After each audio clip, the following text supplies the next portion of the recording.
Hi. Hi, Lemon. Hey, Tima. Hey, Code. Welcome in. You just stumbled upon. Well, this is it's a pretty chill. It's usually a pretty chill stream. We just draw. Hey, Sky. Hey, Burkatchan. Hey, Corbin. Hey, Thylacine. Guys, I sat down and I actually read the Dark Tales Judgment teaser. Hey, Koi. Hey, Nightmare. So I am officially, I have been caught up. I kept forgetting to do it. We're starting with animation code. So let me play the shot. We've got to clean up this cat right here. So I've done a lot of the animation. Hold on. I'll get it nice and big for y'all. So we just got a couple more frames. You see how she disappears that we need to clean up, and then we can color her.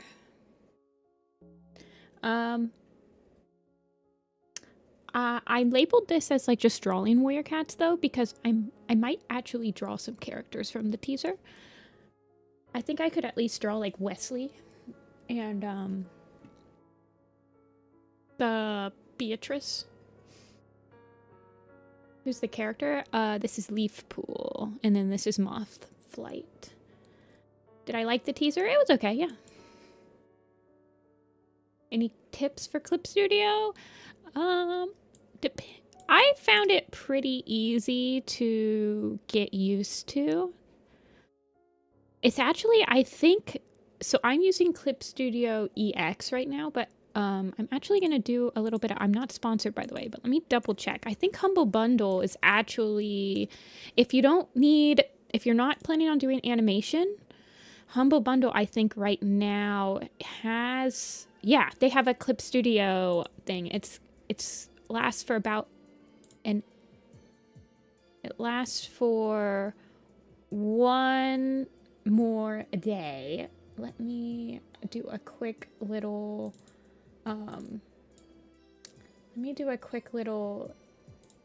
if you like the program I'm using right now, Humble Bundle is doing a sale. If you don't know what Humble Bundle is, it's kind of a pay what you want and you usually get a really good deal. And they have this paint, draw, and animate collection right now. Oh, I can't actually. Let me see if I can share it. But it's a $25, so you can get Clip Studio Paint Pro version 5 for $25 right now. And you get a lot of other stuff too. But if you want to try if you haven't had Clip Studio and you want to try it, I believe that this is just for desktop. I don't think it's a mobile, like I don't think it's for an iPad or anything, but it's for it's a 12-month license, so you could at least try it for a year and see if you like it, and it would be only $25, and you get a bunch of brushes, blah blah blah blah, and you also would get Moho, which is an animation program, but I think it's mostly for like tweening and stuff.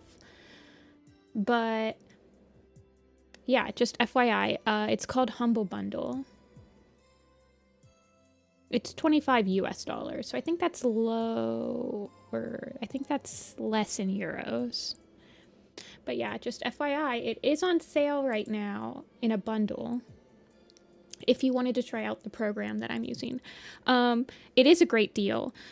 I'm using Clip Studio EX, and the major difference between EX and Pro is that I don't believe that Pro has all of the animation capabilities that EX does.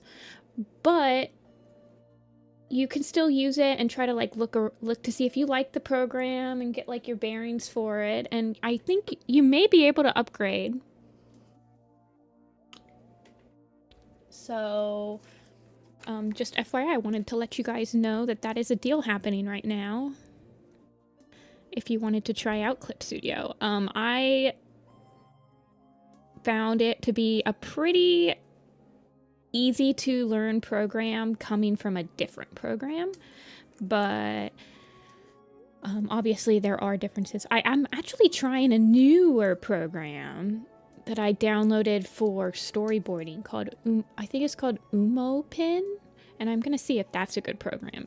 If I do have any sort of luck with learning it, I will definitely let you guys know. But it's also only like 20 bucks. And it has animation capabilities. So I downloaded it because it had some interesting storyboard capabilities that like it had built-in captions. It has I'm basically seeing if it's like a poor man's version of Toon Boom, the storyboard thing from Toon Boom. Because when you're a freelance artist like I am and you're not getting Toon Boom from your school or from a job that you own, it's pretty expensive. So I am looking for other alternatives. It's also a one-time purchase too, so we will see how I end up liking it. It has vector and bitmap, which is interesting. Yeah, Mothlight's in this. I don't know if we'll get to Mothlight today. I do want to try to finish cleaning up Leaf Pool, but we will see how that works out. Okay, I have her kind of a little dent right there when that starts. The dev's very open and talking. Yeah, the only thing so far that I've kind of wished could be a feature when I'm using the storyboard features is that I wish I could change the canvas size for each shot instead of doing a global setting for canvas size on an entire file.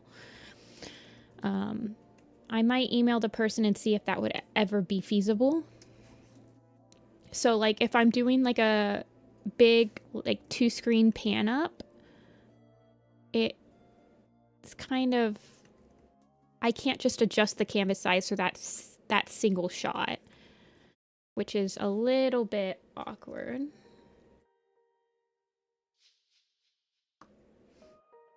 But I'm wondering if I could just use a 4K canvas and just like use... We'll see. We might have some we might have a stream or two of me trying to figure it out. Right now I'm doing stuff in it that I can't disclose. Like I can't stream it. So... But I might try doing some boarding for personal stuff with it.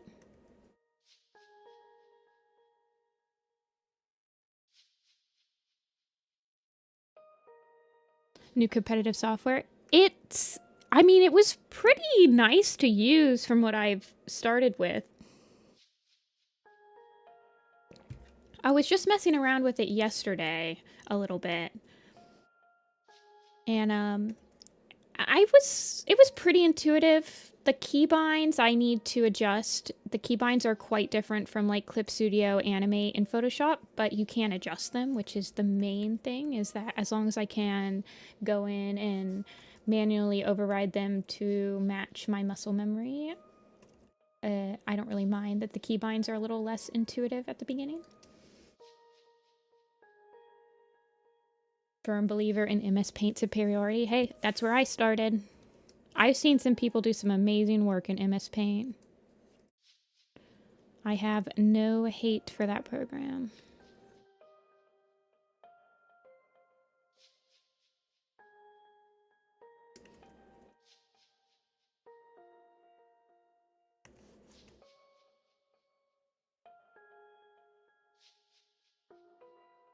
Okay, let's try to save my wrist and rotate the canvas. I have to be very careful not overdoing it with like cleaning up the animations, because this is probably the I don't know what to call it, but this type of art, this specific job of art, cleaning up the animation, is what makes my wrist the saddest. It taxes it out.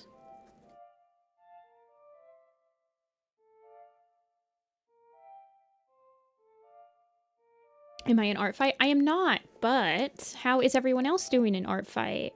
The team that I joined in spirit looked like they were winning yesterday when I was like snooping around, seeing what fun art my friends had gotten. I would have joined comedy. So in spirit, I'm rooting for you guys. You got your first animated art attack? Oh my gosh. How do I animate without warping the size? So usually,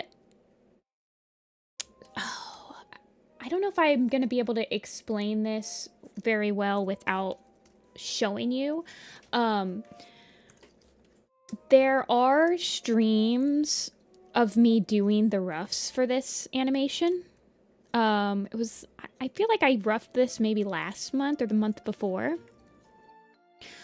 When I'm laying down the sketch, what I'll usually do is I'll copy and paste a lot more to keep the dimensions the same.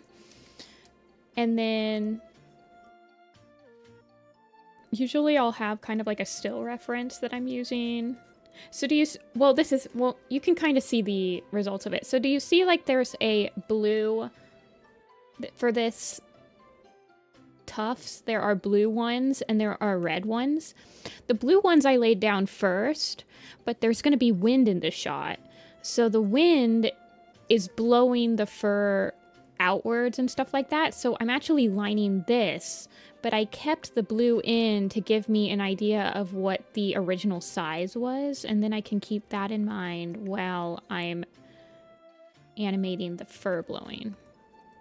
And I basically do that with a lot of things, especially the ears. For the ears, I usually will like draw one frame, and then I'll copy and paste this to kind of like give myself a sense of size. There's something called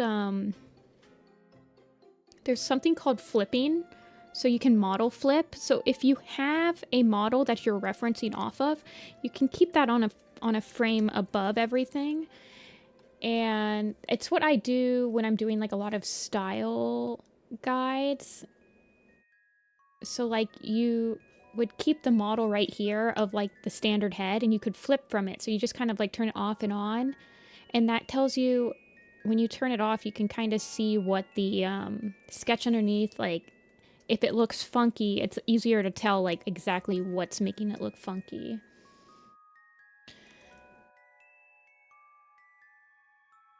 I think that if I ever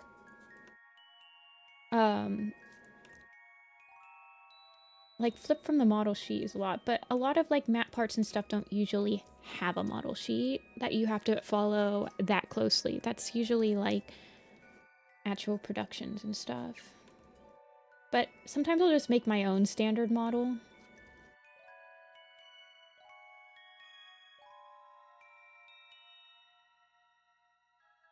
Another set of eyes also helps too. So if something's feeling off, another set of eyes maybe could pinpoint it better than you could on your own. Just because you've been looking at it a lot longer than maybe your friend has. And so your friend's going to be able to point out maybe something that you didn't even think about. So it's always helpful to have somebody to bounce off of.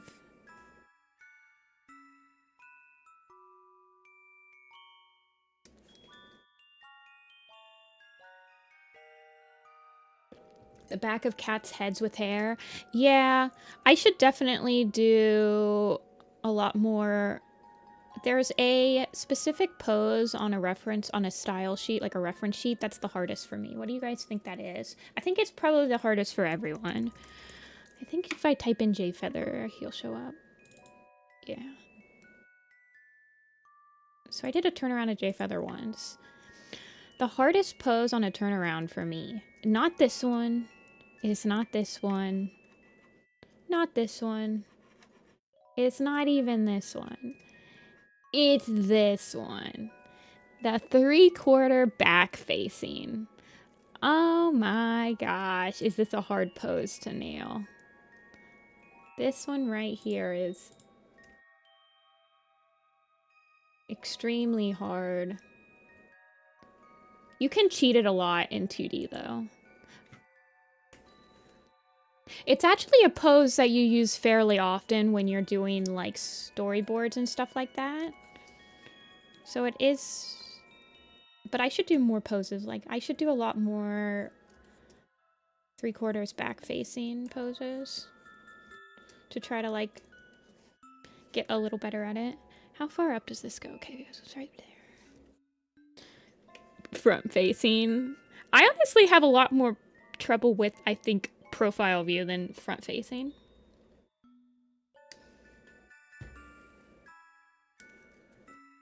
El Salvador has become the latest country to eliminate trachoma, the world's leading cause of infectious blindness. Ooh, that's some nice news. Thank you for the nice news. The moment a character faces away, I start to struggle. Yeah, it is hard.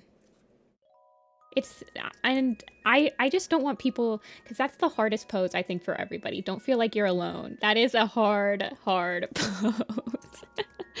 It's always the one I struggle with the most.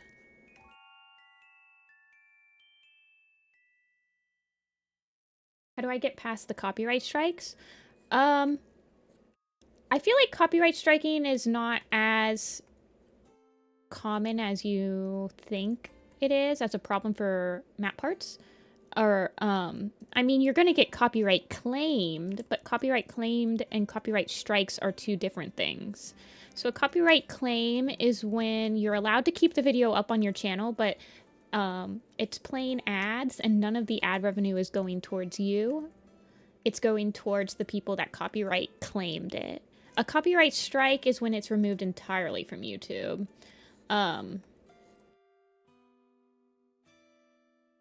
The way that I get past making sure that it doesn't get copyright claimed is I have like a random YouTube account that I can upload to that I don't really care if it just gets like a bunch of copyright strikes, because I mean it's only being used for me to upload songs that I might want to use for like projects and seeing what YouTube does to them.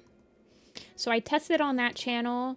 I always assume that a map part or a map project's going to get copyright claimed because they're typically always like copyrighted music. But I've never personally came across one that got striked and like completely removed. Prefer profile because I don't have to make the eyes look the same. That's fair. I actually have a hard time, I think, with a cat's nose in profile and making the profile proportions equal to like a front view proportions.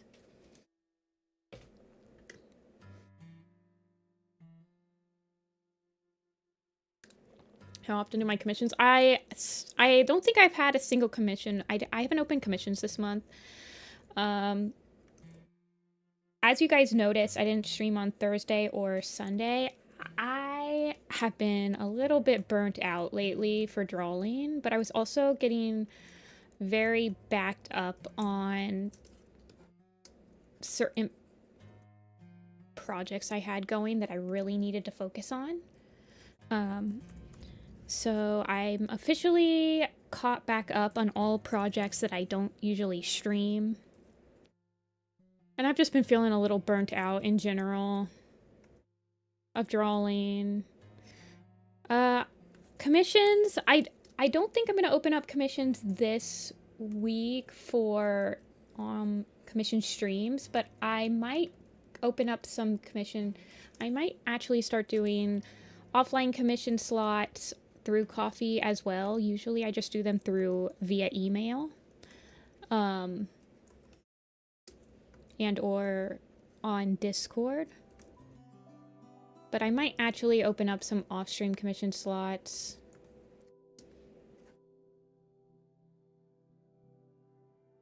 I've just been feeling a little burnt out lately, and I don't really think that I have the energy to do like a 5-hour commission stream currently. So if I did offline ones, I could kind of like measure my time.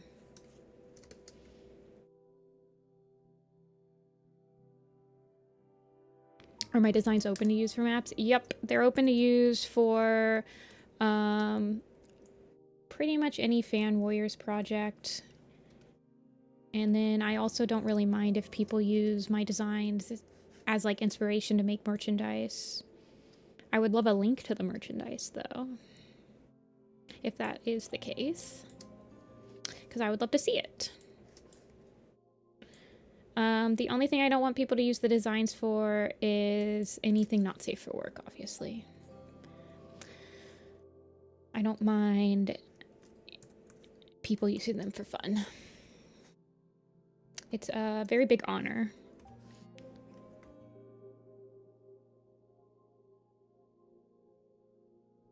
Okay, her eye is getting a little smaller, so I think I'm gonna make it a little bit bigger.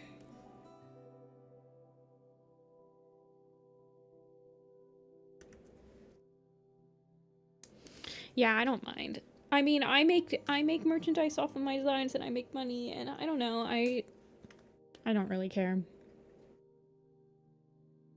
I do care when Temu decides to rip my entire posters off of my website and sell them in low quality JPEGs to unsuspecting grandmas buying gifts for their grandkids. But that's a whole different can of worms.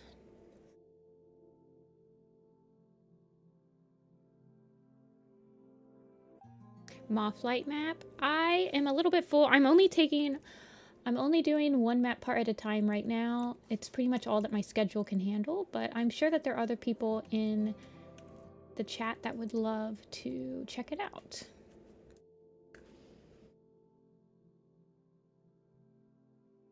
Can I show the entire part?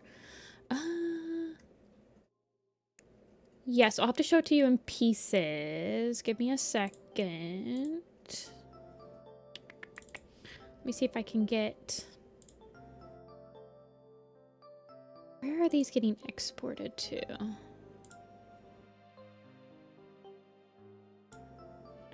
Give me one moment.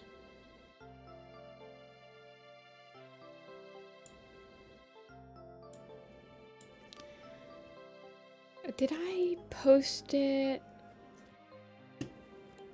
Oh, actually, you know what I did?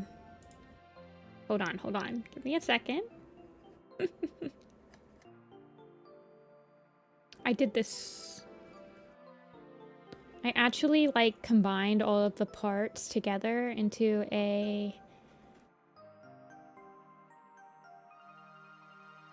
thingy.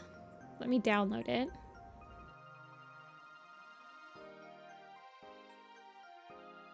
Yeah, no problem, Otter.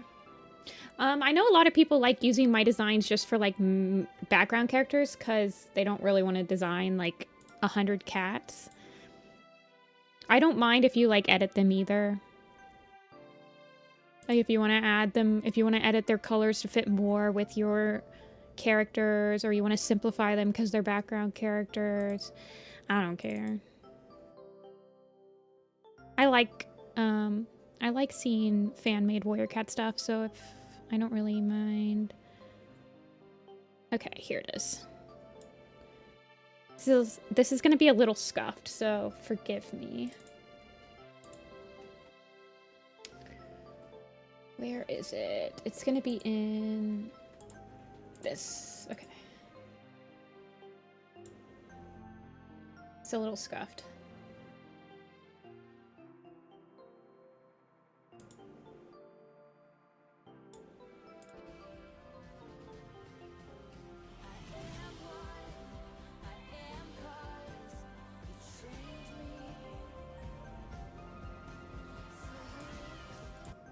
Yeah.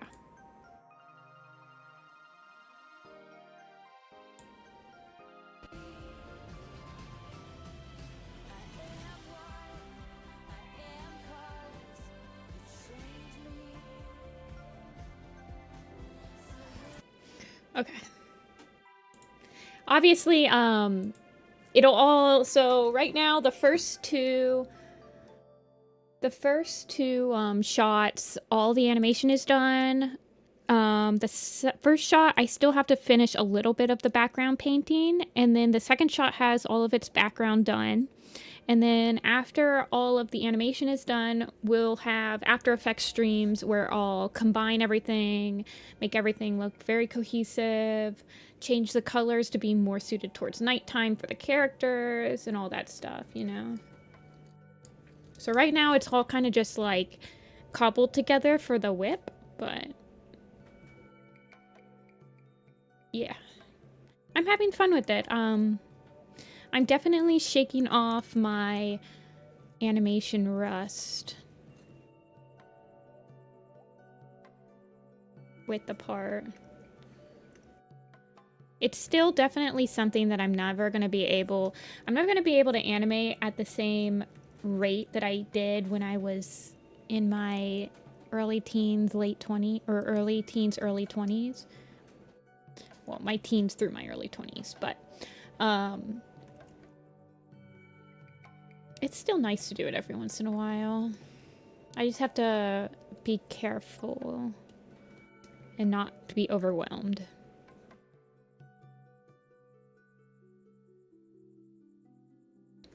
How do I export my animations? I export them as an image sequence, and then I import that image sequence into After Effects. But you can export as an MOV.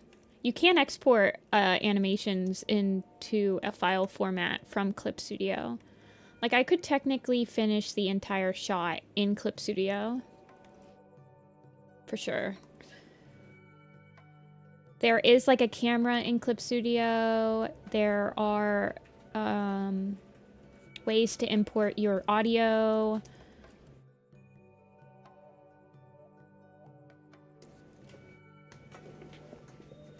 Drew Asher, Dragon Square Flight into the moon pool. That's a really cool scene. I feel like that scene should be being animated a lot more. I feel like that's, like, if that was in an earlier arc, it would be, like, one of the iconic Warrior moments. Of, like, Ashfur and Squirrel Flight, like, falling into the moon pool.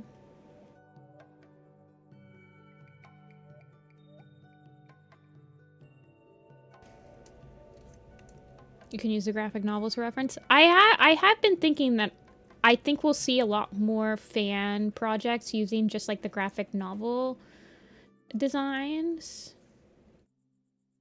I do hope that as a community we still... I guess just, like, for nostalgia reasons, though, I kind of hope that the community keeps making designs, like, on their own. It's a really, like, lovely part of the community that I feel like you only get with, like, fandoms that are based on books with no actual descriptions of characters or, like, actual visual descriptions.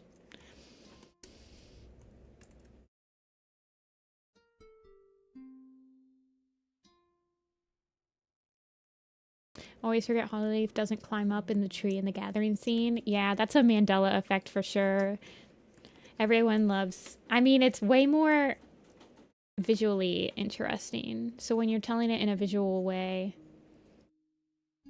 I feel like it's just a natural thing that you want to put on. Or like, is Tiger Claw... Everybody kind of makes Scourge kill Tiger Star on the Great Rock. But I'm pretty sure that they're just on the ground in 4 trees, right? I don't know. But it's like way more cool to have it happen like in the air.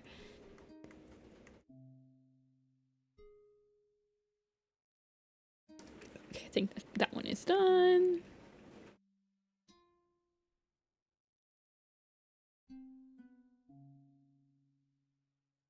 Yeah, I heard about the confirmed show. I'm not very much looking forward to it. I personally don't have any positive... I don't think I have any positive emotions about the prospect, so I don't usually talk about it on stream. Mainly just because I like to stay... I like to stay more positive. And I really don't have anything positive to say about it.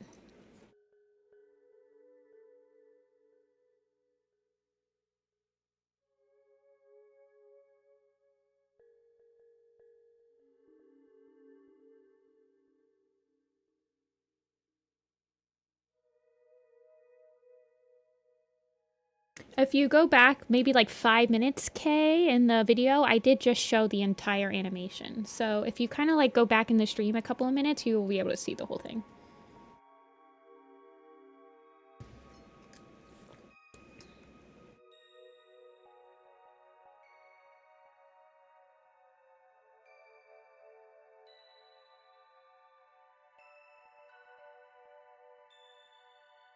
What's my opinion on Needletail? Oh, that's an interesting question. I actually had that question posed to me by a friend the other day. So my opinion on Needletail is that for me, A Vision of Shadows is a unique... How do I want to say this? So my first experience with A Vision of Shadows was through the fandom and through videos and through fan art and stuff like that. And I got to know Needletail through the My Way and Unravel Me and a lot of these like fan projects before I got to read her. And I liked her in the fan projects a lot.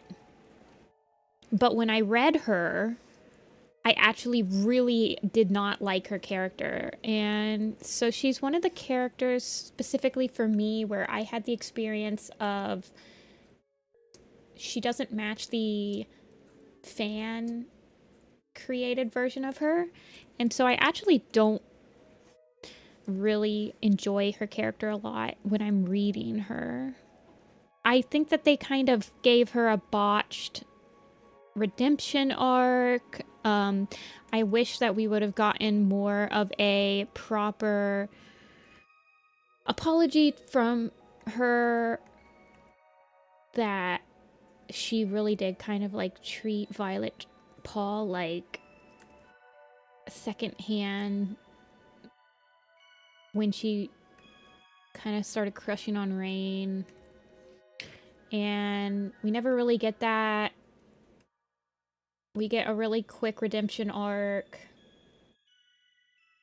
I like her more in the fandom because a lot of the fandom will get rid of her relationship with Rain personally, and I don't find it very compelling.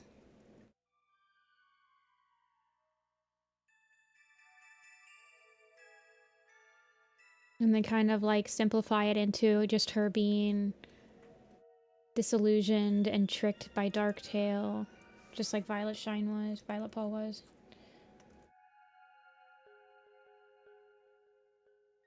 But I don't like mind her. And I can see why people really like her character. Because I think that the fandom makes her a much better character than she is when I'm reading her. And I do think she's one of the best parts of, like, the Apprentice quest.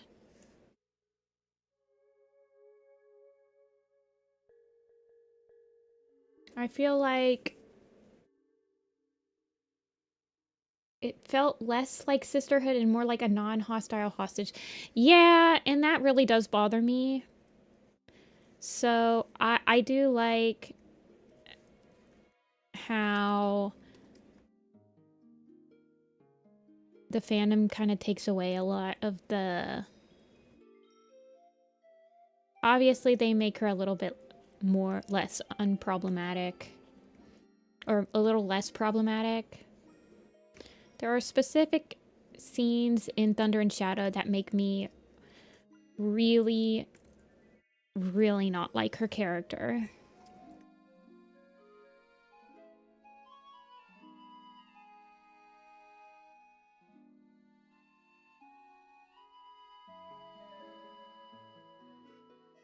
But she is an interesting character. I do wish that...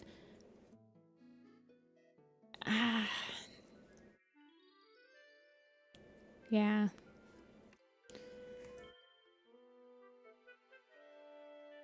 I actually have more opinions on Needletail than I have on a lot of characters, I'd say.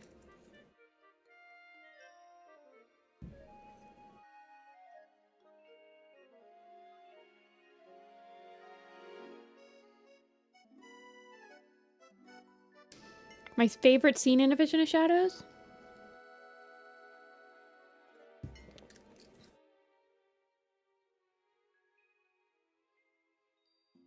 Probably...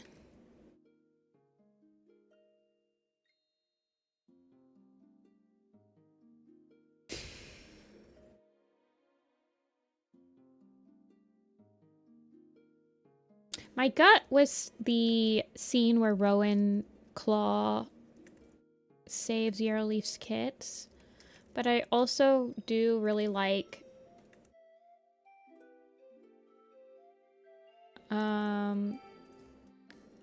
the moment where Leaf is able to show the Shadow Clan cats the ghosts. And I also do really like the scene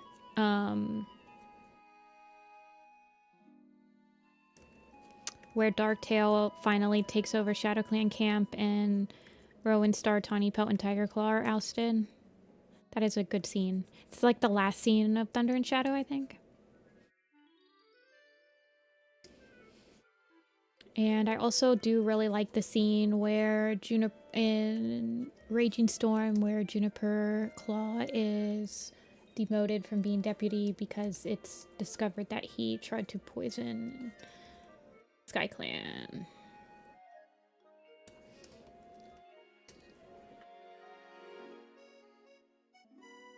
How long did it take me to draw every cat?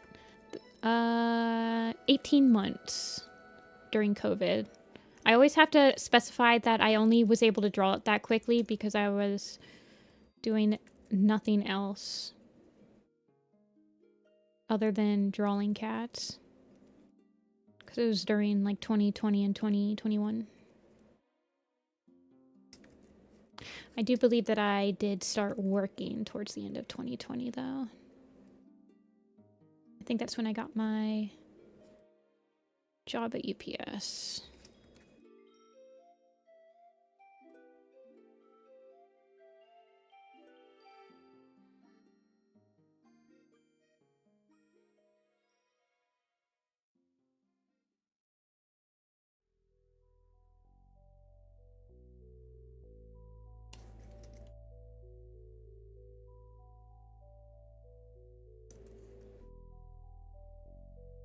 I've been itching to draw some characters again. I think the last time... I guess I had to draw characters for... oh, what just came out? Was it Chasing Shadows that just came out? Guiding Light is next, right? I guess I had to draw quite a few characters for Guiding... or Chasing Shadows, but I have been itching to draw some designs lately. Good thing that Darktail's Judgment is right around the corner.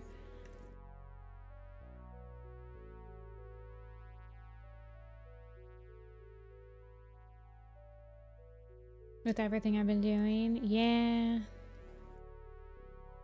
It's a hard challenge. It is a hard challenge.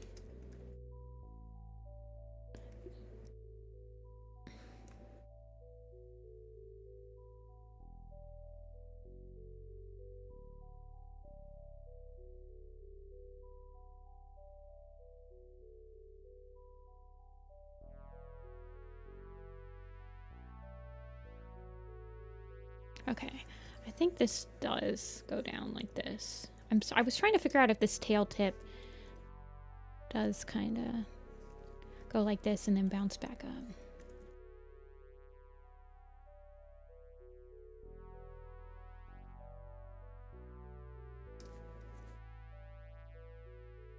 Oh, tails are always the hardest for me to reline and reline and reline.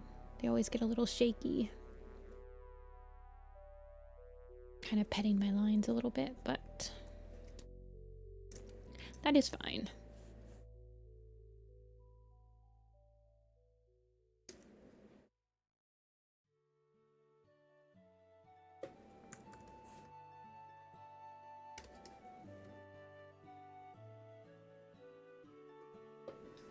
How's the new magnum opus? I haven't had time to work on it. I've been wanting to work on it, but just haven't been able to. Will the enamel pins from my backer kit be on my shop? They will be. Yep. None of them will be exclusive to the campaign. They will all be available afterwards. So, if you do back during the campaign, you do get 3 pins for free. But all of the designs will be available afterward. And the prints and the stickers will be.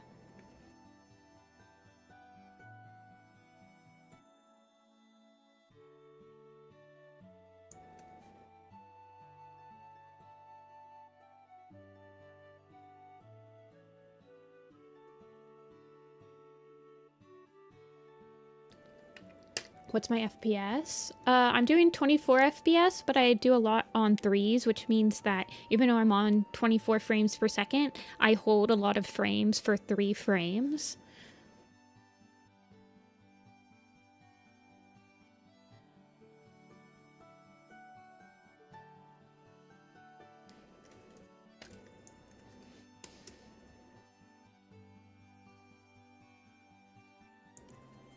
The prints too? Yeah, they'll be available.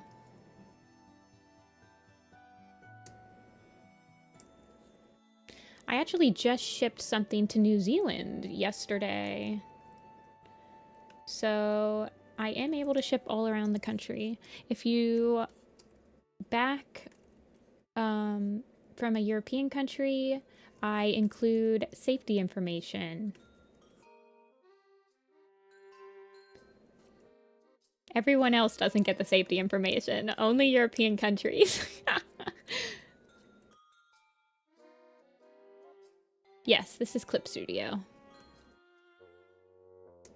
What's my campaign? It is an enamel pin campaign. You guys want me to do a...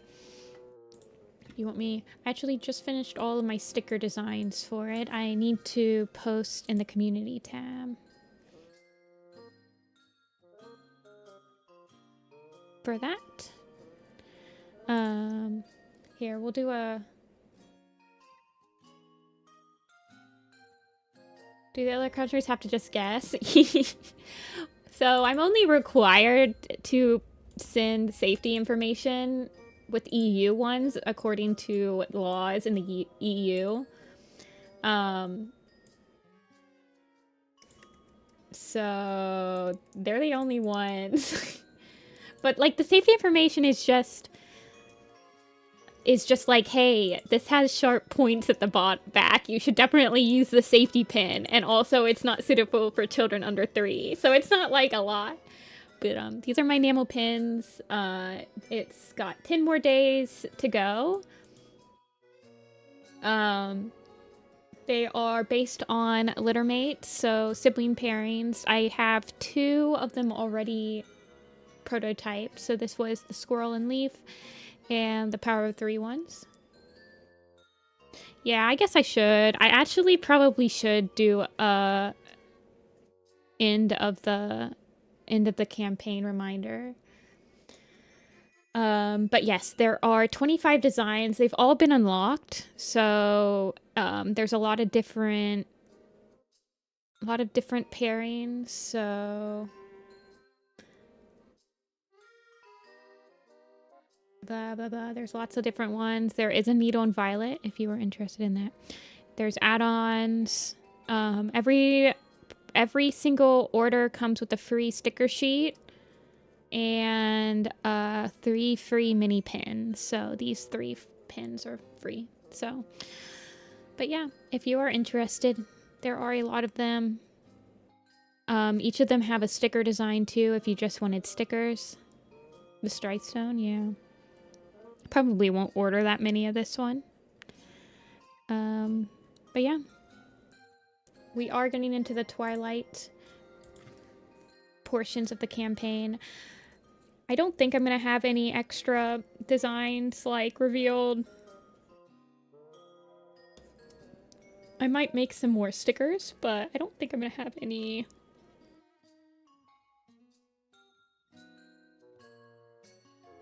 other enamels. Thank you. I'm excited too. I'm very, very excited. It is my first campaign, so I am trying to be as transparent as possible with everything.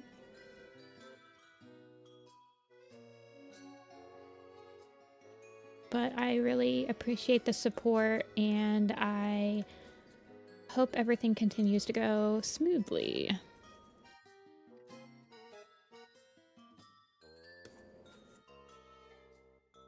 I did used to work at UPS, so I have a bit of experience with like shipping and packaging and all that stuff. So I'm pretty sure that once I get the pins and everything will be able to be shipped out at a good rate.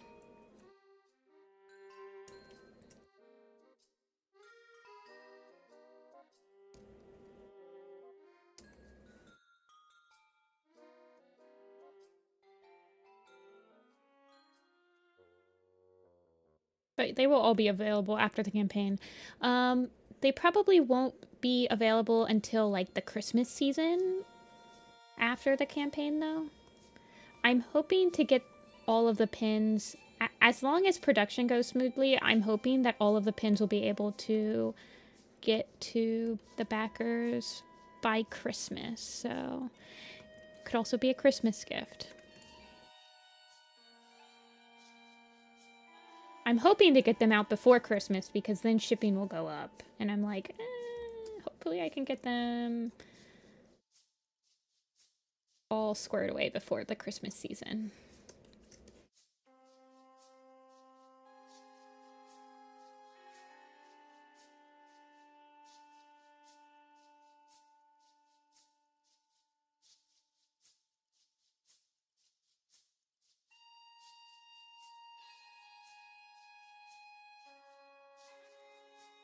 Okay.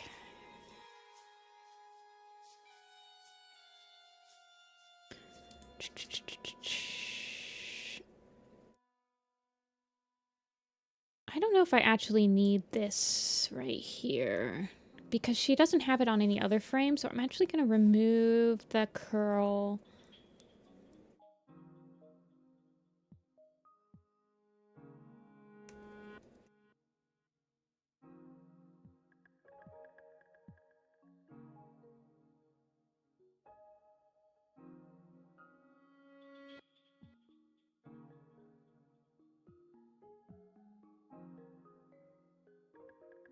Your keychain blanks? What? Like you can make your own keychain? That's interesting. Okay.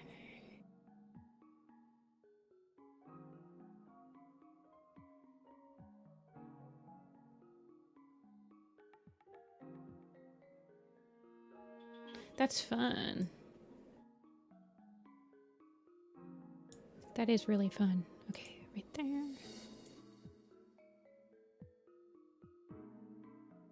What did I want to do? Okay, not that one. I think I want to do that one first. And then this one.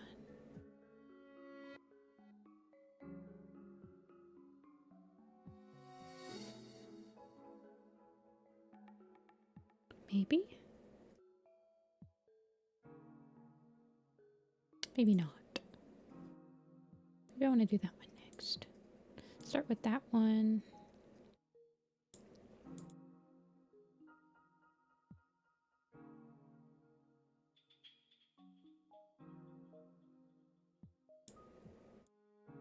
And then her mouth is catching me because, yeah, she has teeth for one of the frames. That's why. And she doesn't have it on any other frame.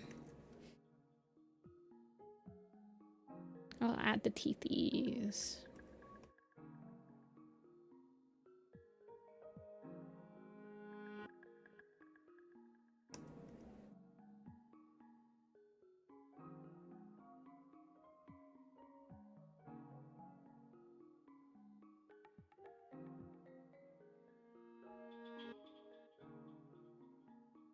Okay.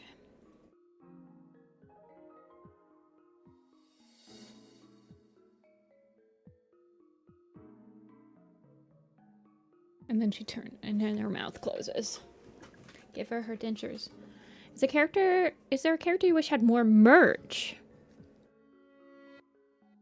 Yeah, I wish we had more Dawn of the Clans merch. I would love more Grey Wing, Clear Sky, Thunder. I would love more like Founders merch. And any of the Founders, really. I would just like more Dawn of the Clans merch. That's why I do have a lot of Dawn of the Clans stuff whenever I make a series. I always try to include something with Dawn of the Clans at least.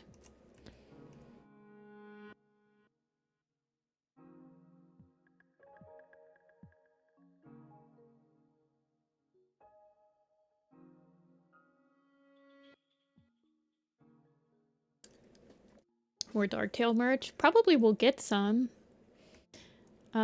with his book. It's an interesting book. I mean,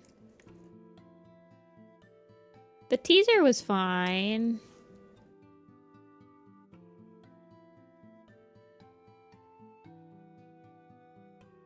It'll be interesting if it has a similar problem that sometimes concurrent books like this have, where the timeline gets kind of messed up and we see Cat that should technically be dead all of a sudden like be alive. It will be very interesting, I think.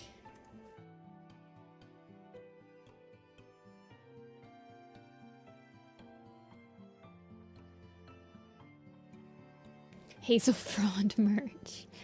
Super specific. You might have to wait for a while on that one.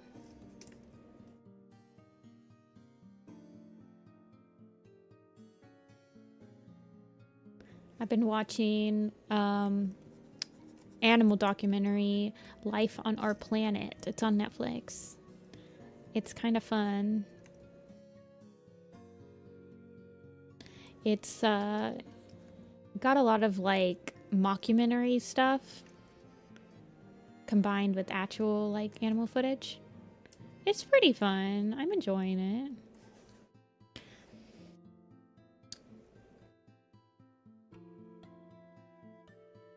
I want more Tribe of Rushing Water, maybe the Ancients. I love the Ancients. I agree. I feel like that's a very interesting group of cats that we don't really ever get to see utilized. I think it's in Secrets of the Clans where it's revealed that there used to be 3 ancient groups of cats around the lake, and when there was 3, there were like basically 3 rocks. There were 3 healers. Rock was one of them. And when we actually get to see the snapshot of the ancients from Jay Feather going back in time as Jay's Wings, there's only 1 group left. But that begs the question of, well, where did the other groups go?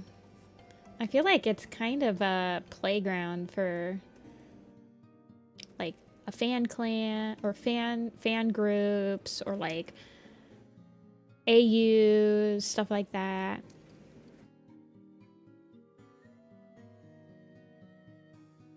You don't know Warrior Cats? I'm sure people would love to talk your ear off about Warrior Cats in chat. If you are ever interested in learning about it, you've come to the right place.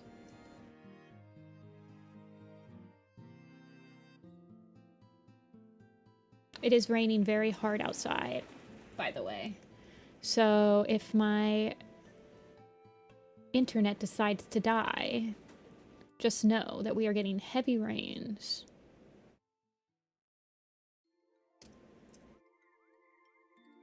What's the cat's death I cried over? Grey Wings? Grey Wings for me too. I think Grey Wings is still consistently the only... Okay, that's not true. So Grey Wings, I wouldn't say that I've cried, but I definitely choke up. Like, I can feel the emotions underneath when I read that chapter. It's so sad. It's the kits. The kits are what gets me. Because just like the way that the kits, everyone knows what's happening, but the kits have no idea. Oh, it's so sad. But a similar one that's in the same vein, whereas the kits are involved, is actually Sorrel Tales. We don't really see her death, but the aftermath of, like, her death in Dovewing Silence gets me a lot. It's also very heartbreaking with Lily Kit and Seed Kit. I think it's the only time in Warrior Cats that the word mama is used. Warrior Cats tends to use very, in my opinion, like distancing language with relationships between like familial relationships.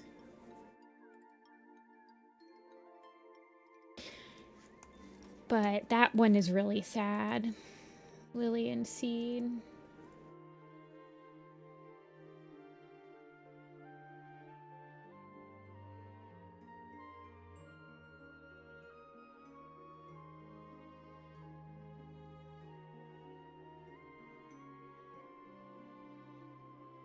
How long have I been animating?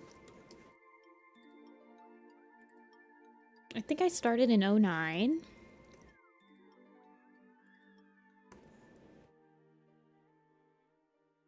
So, I don't know, what is that? 17 years?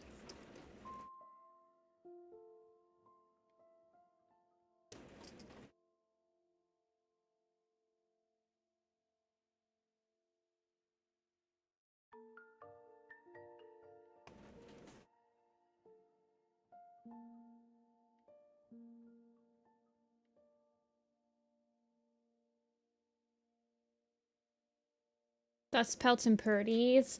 Dust Pelts is sad. You're right. Dust Pelts is pretty sad. But it's more... You're just... But there's like a relief with his death that comes with it. Of like, you know that this is what he wanted. Purdy's comes too quick for me to really register any emotion. You're just like, holy... Like, it just happens in a blink of an eye.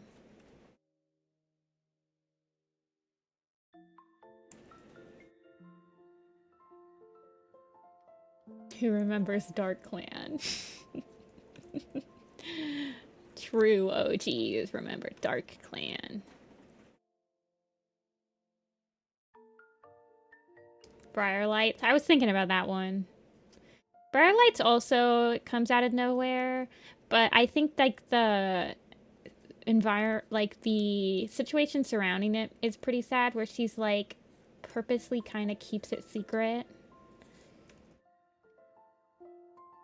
From yeah, the other one that gets me is it's not really a death scene, but it's more of a grieving scene. It's the bonus scene. I think it's a Barnes & Noble exclusive, which is such a shame. I do believe it's available on the wiki to read, because I think it's one of the most heartbreaking scenes they've ever written, and it's definitely one of my favorite J Feather scenes. But it's J Feather overcoming his grief for, no spoilers, but for a cat that just died that he was very close to.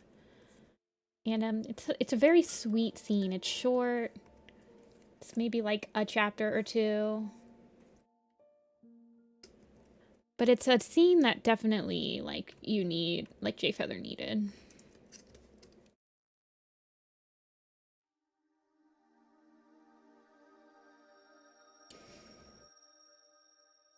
Kept Fern Cloud's Parver Nest, yeah. Jay Feather kind of does the same thing. Longtail's got you. Longtail's comes out of nowhere as well. You want to know whose death is just brutally sad as well is, Suffers.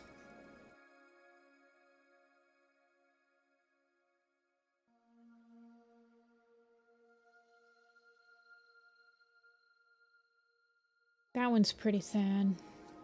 It happens so quickly that you kind of forget about it, but like every time I read it, I'm like, oh my god. It's kind of brutal in that it's so impersonal. They don't really make deaths like that anymore, that are very impersonal. Just like, I don't know. I mean, I guess we got a couple in Stormplant's Folly, but those were mainly just like shocking because of the way that they decided to, like, they tried to write it to be shocking, whereas Sifers is not written to be shocking. It's just like what happens. Will we ever get more Dawn of the Clans? I don't know. I don't think so. I genuinely don't even think that they'll make a graphic novel adaptation for Dawn of the Clans. I'm about 75% sure, I'd say, that they're going to announce the graphic novel adaptation for A Vision of Shadows after Omen of the Stars. It makes sense. I'm honestly surprised we got the Reverse Star book. We were supposed to get a Gore Star novella, but we did not. Well, we had the option to have a Gore Star novella. I just don't really know what other stories that they could tell. I feel like Sparrow Star would be a pretty good protagonist, personally. But I don't know. I kind of just want them to leave it alone sometimes, you know? Like, don't curl the monkey's paw. Sometimes wishing for more content of a character you like is... the kindest thing that Werecats can do is just leave them alone for you to play with. And come up with your own stories.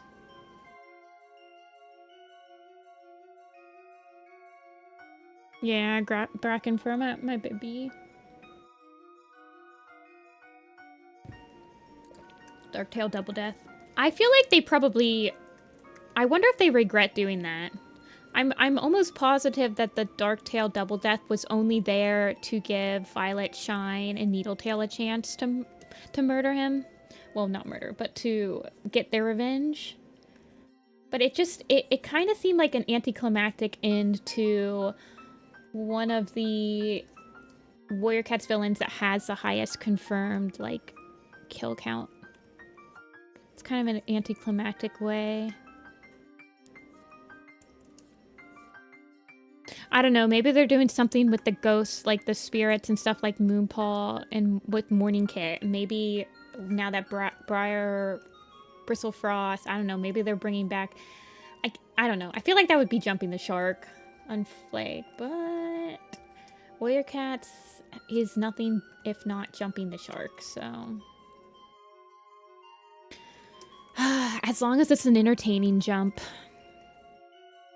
I suppose.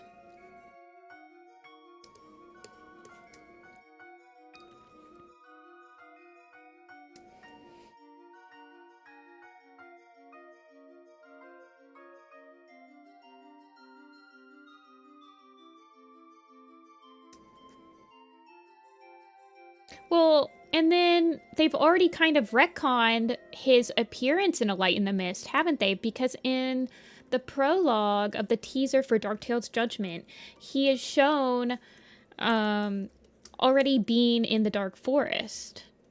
But if I recall, and I might have to pull out A Light in the Mist. In fact, I can do that right now. Hold on one second. We'll have a little tangent.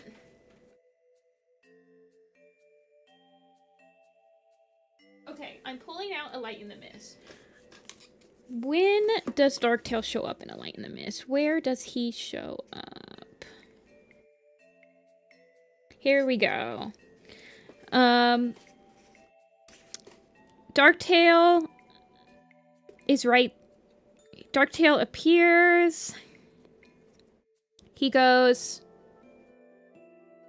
oh no, okay. No. Okay, so at first I thought I remembered Ashfur bringing him there.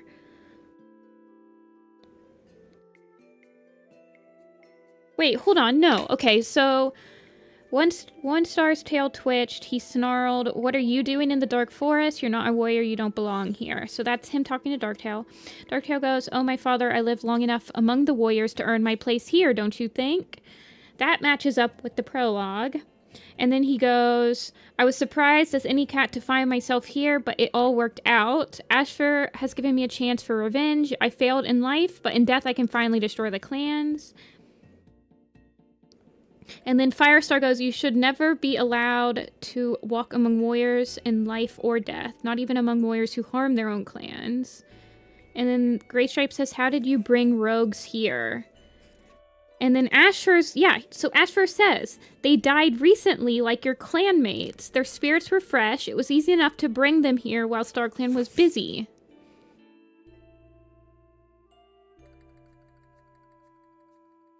I don't know. I guess it is a little vague. I guess maybe he might be talking about just like the other rogue spirits that are with them. I don't know. It's kind of implied that Darktail is one of those cats that they're talking about, but I guess not. And it would have made more sense if instead of Maple Shade in the prologue, it was like Ashfur, you know? How long has Leafo had freckles? The freckles were added by the map host, my friend Dreamy. And so she has a couple freckles in my design, but she has a little bit more in the map design. It's just been edited a little bit.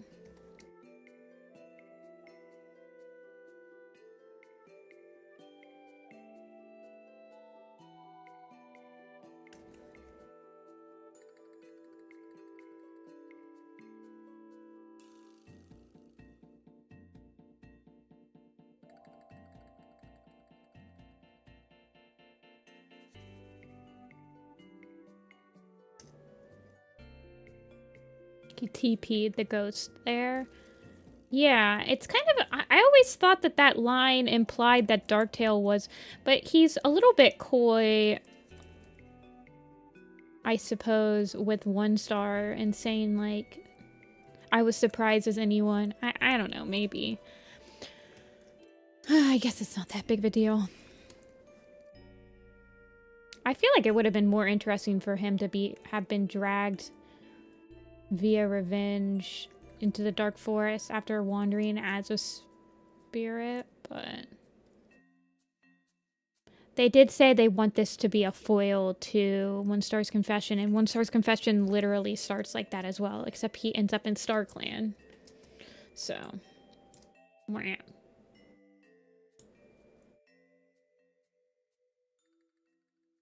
Okay, her little Tuffy disappears right here.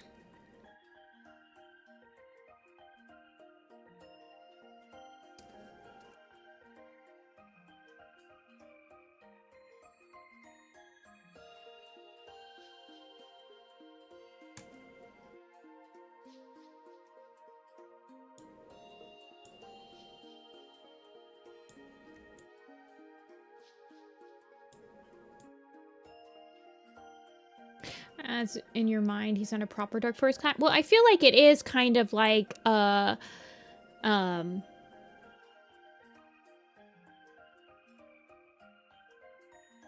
For me, it's kind of like a curling of the monkey's paw in that.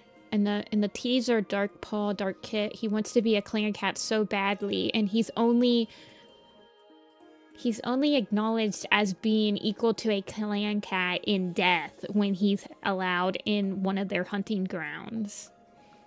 So it's kind of like, okay, we'll acknowledge you as a clan cat, but you're gonna be in the dark forest. So it's an interesting... It's an interesting thought process.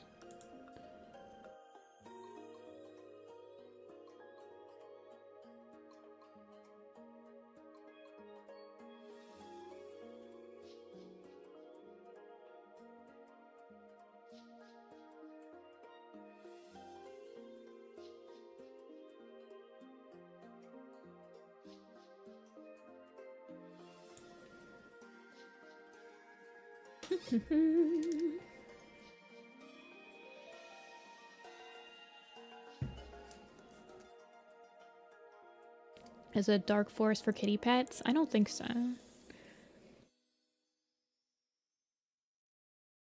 We're not even sure if ghosts can see other ghosts, right?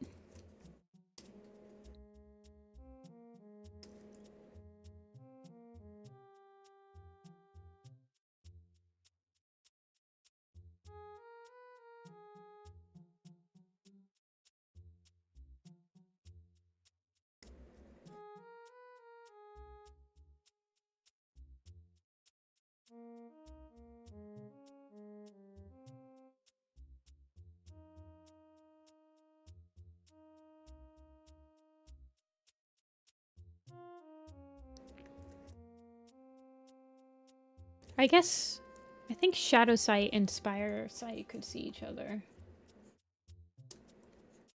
I feel like that's one of the only times.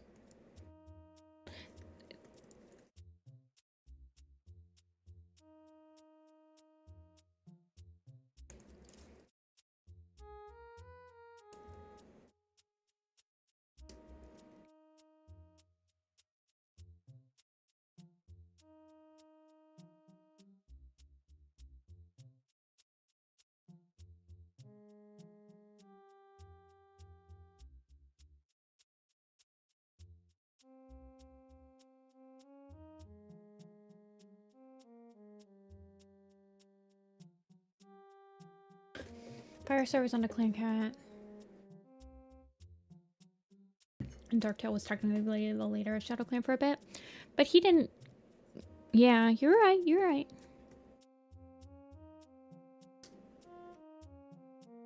He was leader.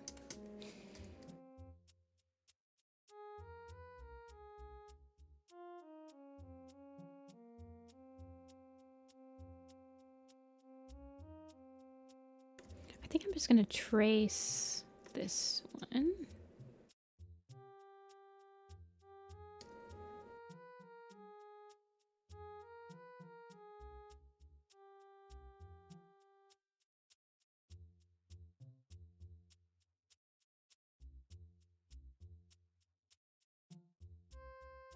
Idiot. The Shadow Sight, Spire Sight thing is strange. They did Spire Sight dirty. I think so too. Did Spire... He doesn't decide to join StarClan, right?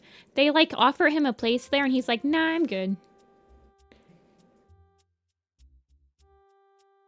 Which, fair enough, man.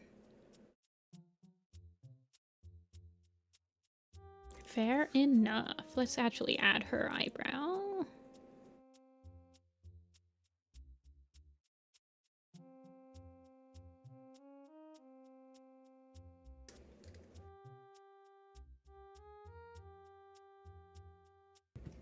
Cloudtail Mothman will never die simply because the team wouldn't want to answer the atheism question. They've kind of answered it for both of them at this point. Since both of them witnessed the great battle, both of them are more agnostic, I feel. And acknowledge that there is a Star Clan. They just don't believe that they hold as much power as the majority of clan cats think.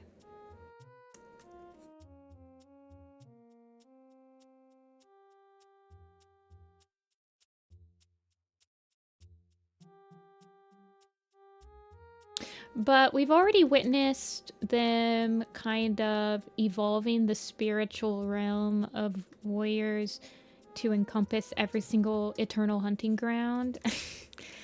That feels like a very loaded sentence. But with the introduction of Ivy Pool's Heart and that river, and the implication that every hunting ground is connected in some way, they're just different territories. And that cats are able to cross if they so desire.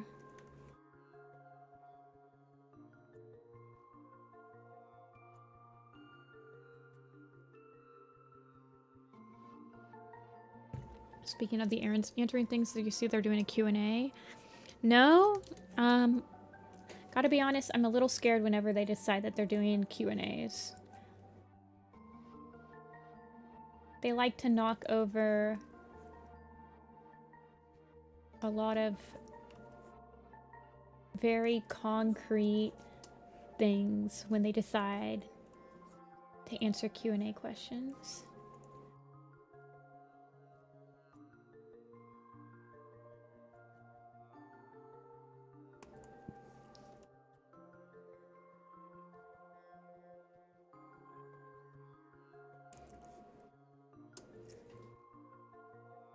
According to Kate, Tom walks in the kitty pet sky.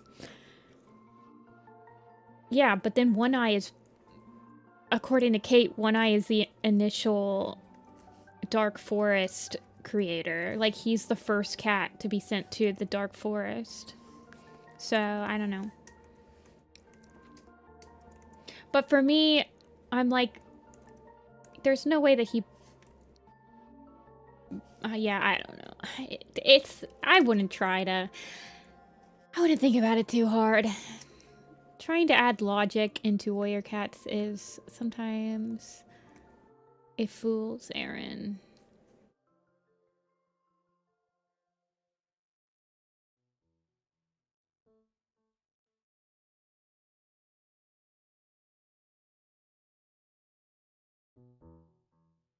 Yet we never see him there. I feel like they could have added one. He's probably long since faded. I don't know.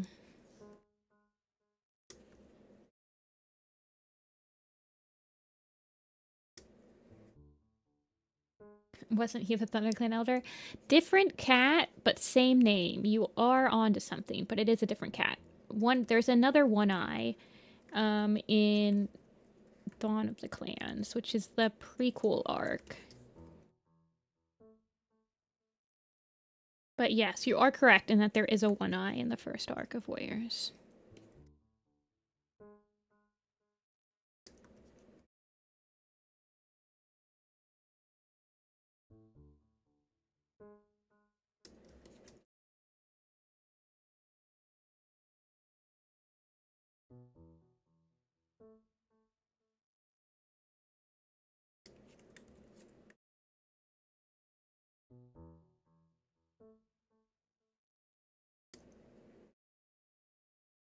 Can I finish the leaf pool animation today? Is the thing. Maybe if I lock in.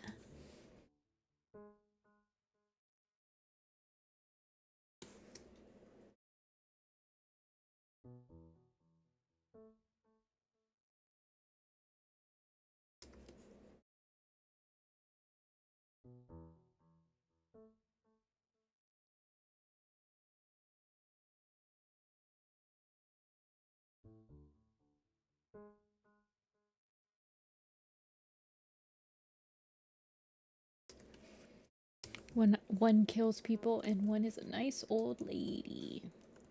Indeed.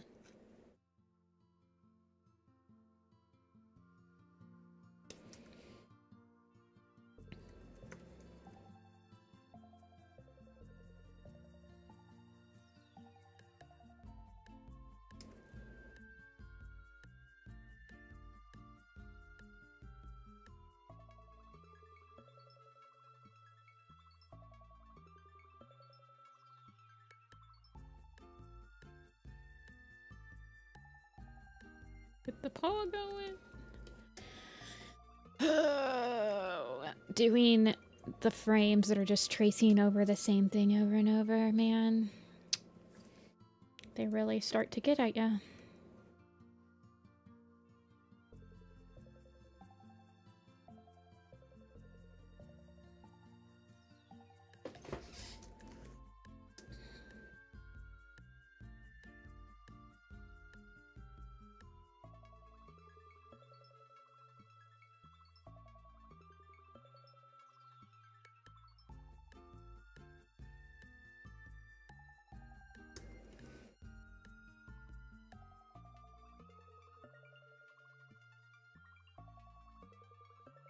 There we go. It's a little wobbly, but do you ever finish a frame then realize you're on the wrong layer? Yes. It's a little harder to do that on Clip Studio though, because the onion skin only works on the layer or like the animation group one at a time. So if I was on the wrong layer, my onion skin wouldn't show up properly. So it is a little harder to do on this program.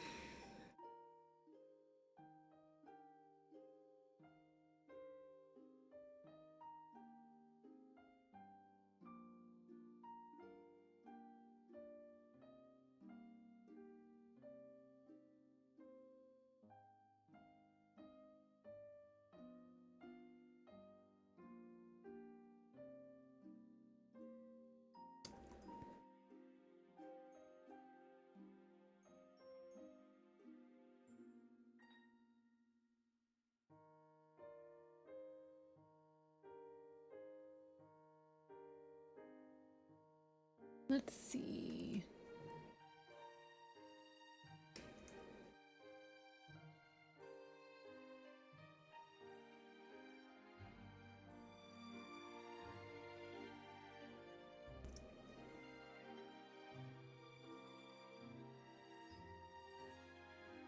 It's always the tail, man. There we go.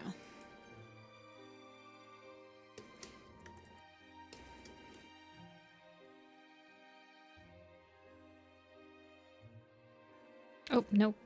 Don't line that with black. You line that with the dark brown. Oh, I need to do her other leggy.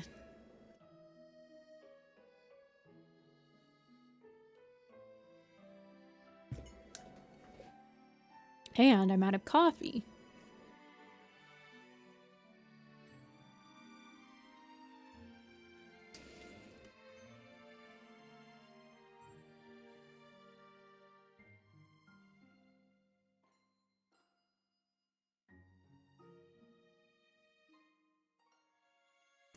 I probably will end up drawing something on the wrong layer for Moth Flight, though, because I'm going to have to separate... The way that I do Starkland Cats means I need to separate out her facial features from the rest of the line art, which will end up being white. But our facial features will be more of a dark line art color. Well, it'll be a darker line art color. I actually don't think she'll have white line art because she is a white cat, so she'll probably just have like a light bluish line art, but it's still going to be a lighter value than the rest of her face.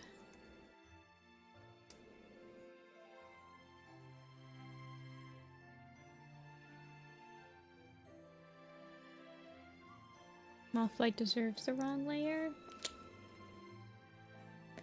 You know what? It's been a while since I read Mothlight's vision,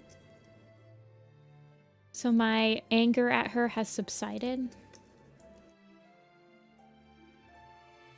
a tad.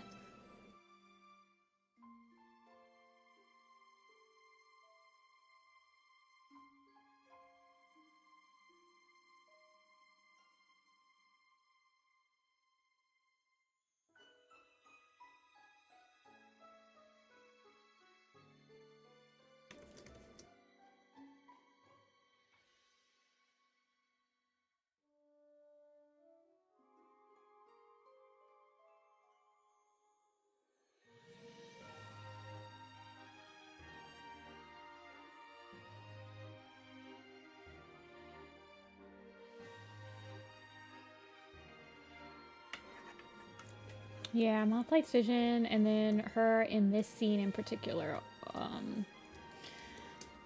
are, oh man, they're hard to read for me.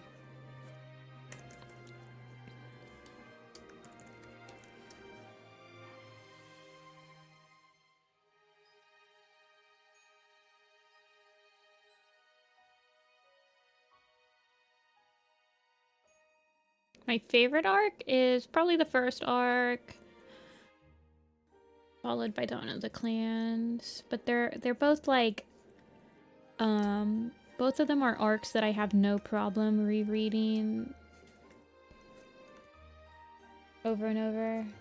They're both the arcs that I've reread the most.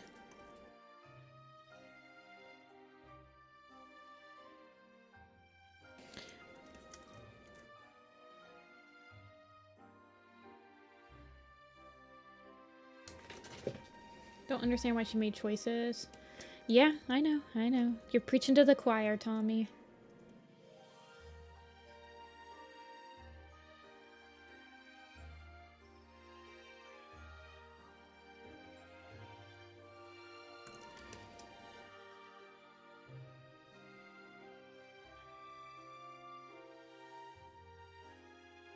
Teen mom, mate died, 4 kits, support lack. Yeah. I feel like the law, I mean, like, if there's sometimes there's 3 medicine cats in one clan now. Like, for example, in ThunderClan.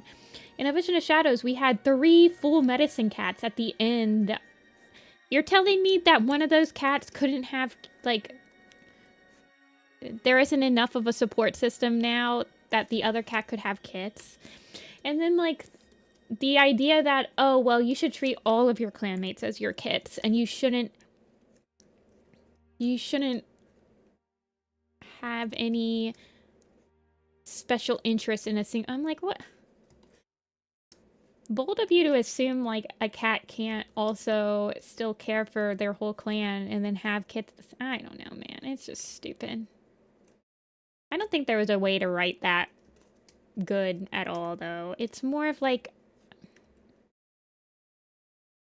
the healers can't have kits, medicine cats can't have kits is very much like, I feel like they wanted them to be like nuns and stuff like that.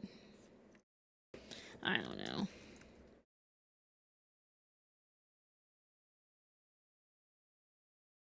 Well, I feel like the rule was also just made to have like the reveal of Yellowfang being Broken Star's mom. A lot of those rules, I think, were made specifically to have a reveal in like the Forbidden Romance. Vicky has stated time and time again that she loves the trope of forbidden romance. That is why there's so much forbidden romance in Warrior Cats, especially in the first 4 arcs.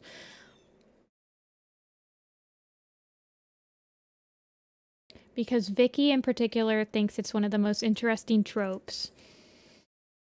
So she was constantly putting it into Warrior Cats. And it wasn't until she had completely left the team when they got rid of that, basically.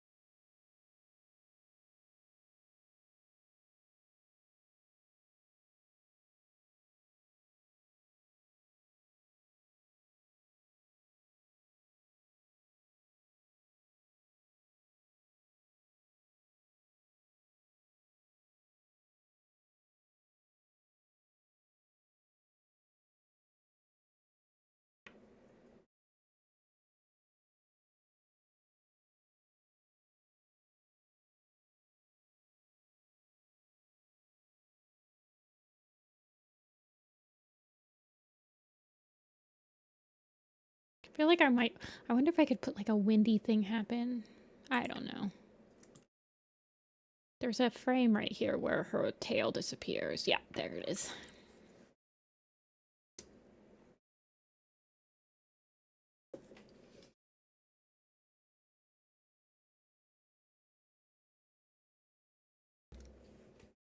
I don't like everything the new team does, but I do agree with changing the code.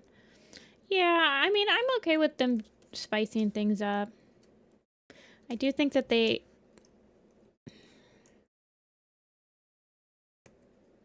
Yeah.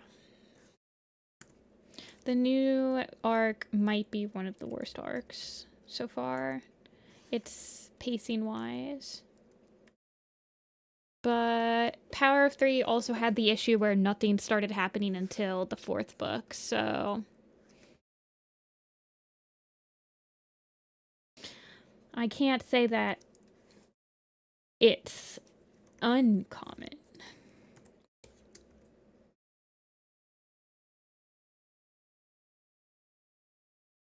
Did my music die? It did.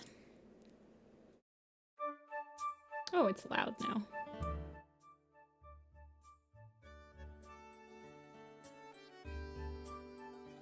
Okay.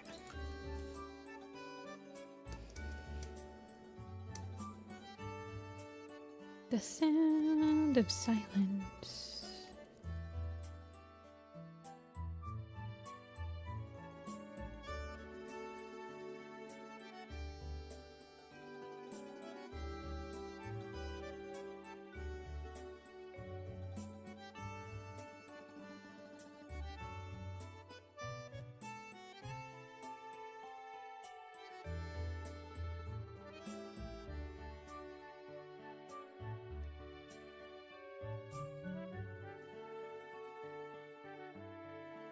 They need to stick to 6 books an arc is really a problem. I don't think it's a problem. It's that they've admitted this at this point, is that they don't plot all 6 books at once. Like, they don't even do, like, a rough outline. Because they admitted in one of their latest little articles that sometimes they don't even know how the last book is going to end. And I'm like... You're admitting this? I feel like you shouldn't admit that. As a member of a writing team, you probably shouldn't admit that you haven't planned out every single book. But whatever.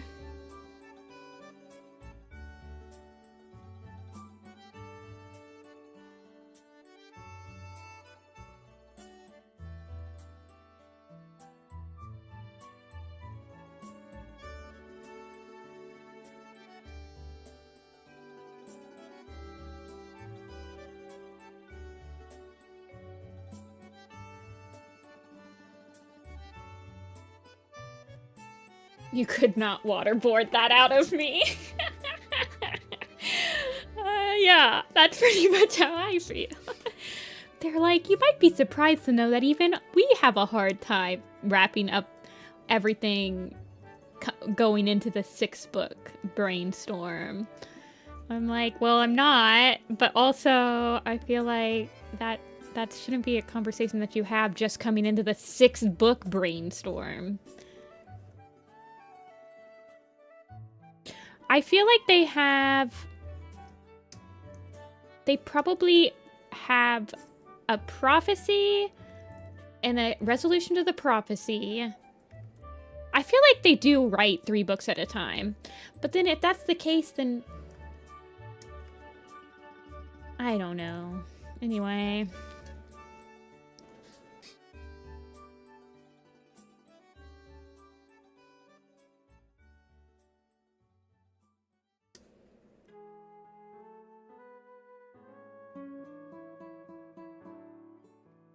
I'm a chef, and I don't know what I'm doing until I put the seasoning in. A dark forest cat give a prophecy? We kind of had that, right? Ashfurs? Sort of? Technicality? I guess he was... I feel like he's a very unique case.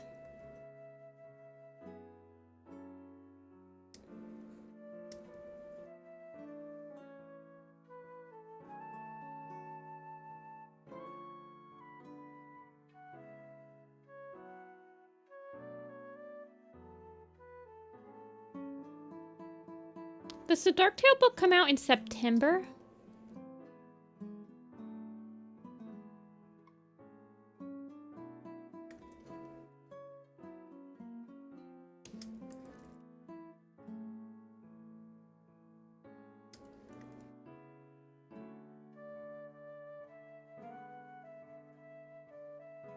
September 1st. Okay. Somewhere around there. September 8th. Okay. I trust Darkleaf definitely has the release date on lock. I trust Darkleaf. They have a vested interest in Darktail's Judgment.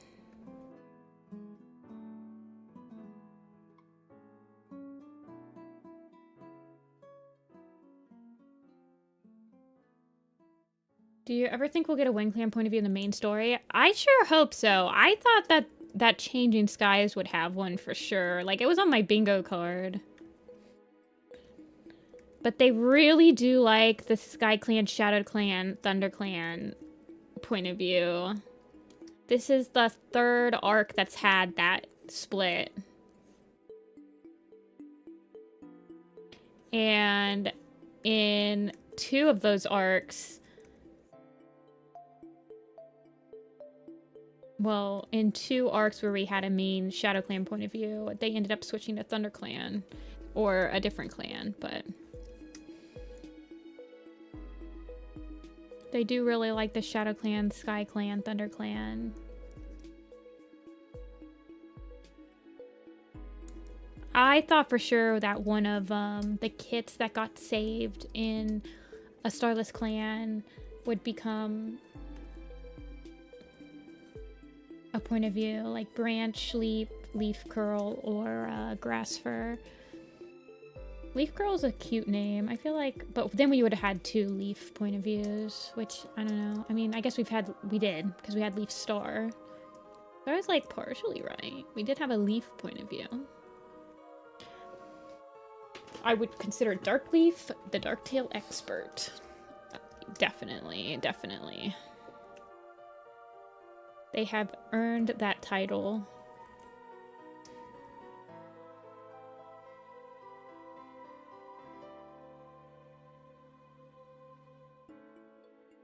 Wind Clan needs some attention.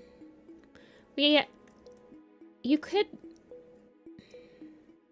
It's not actually the case, but you could make a compelling argument that Dawn of the Clans had a Wind Clan point of view, in that Greywing is on the moors for the majority of his point of view. He does end up in Wind Clan, and he is considered a Wind Clan cat when he dies.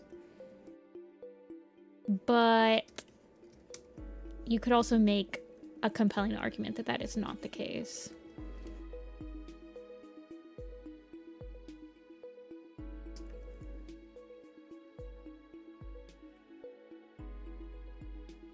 But yeah, Wind Clan has definitely been demoted to mainly Super Editions. I don't even know, have we had a novella that happened on the moors? I feel like it's just been Super Editions, right? Tall Star, Crowfeather, One Whisker. So far.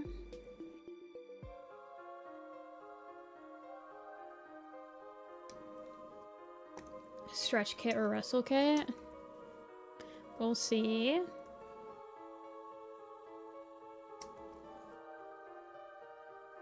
They are Breeze Pelt's kin, so they are related to the only family in Wind Clan that people generally know.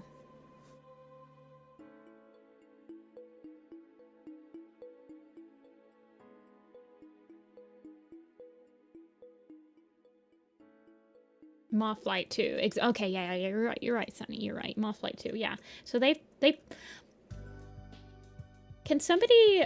Oh, that's an interesting question. What's the clan that has the most amount of Super Editions? It's got to be ThunderClan, right?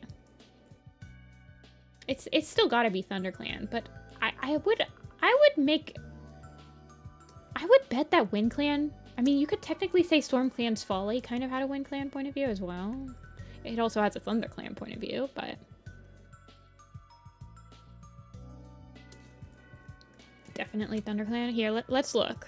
We're gonna give my wrist a little bit of a break because it's starting to hurt. And we're gonna take a break and we're gonna do a little bit of Scoopy snooping. Copy the image. Okay. This is what we're gonna do. We are going to, and we'll do double. So we'll make this one ThunderClan, but we'll also make it SkyClan. We'll give this one to SkyClan as well. ThunderClan, ThunderClan, ThunderClan, ThunderClan, ThunderClan, and we'll give this one a ThunderClan as well. Okay, SkyClan.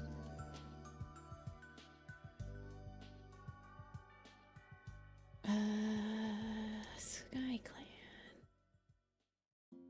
Do you think we should give Darktail's Judgment to SkyClan? Because he's going to be in SkyClan for part of it, probably, right? What do you think?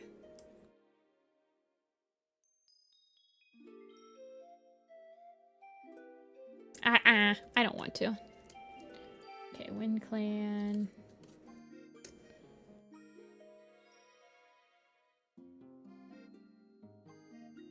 WindClan. WindClan. WindClan. WindClan. RiverClan. RiverClan. RiverClan.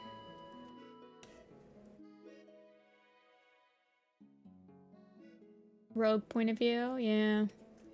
Yeah, I think see, it's the first point, it's the first Super Edition that's going to be pretty much completely separated from anything. Okay. So there's only 2 Shadow Clans.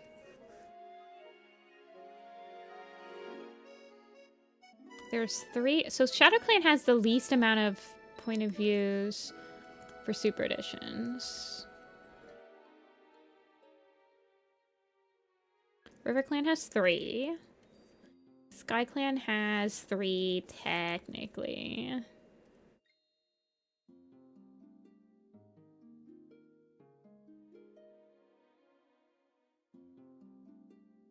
Can we see for the novellas? Yeah. ThunderClan. Okay, ThunderClan has 5. And WindClan has 4. So WindClan is the clan that has the second highest amount of Super Editions. So that's interesting.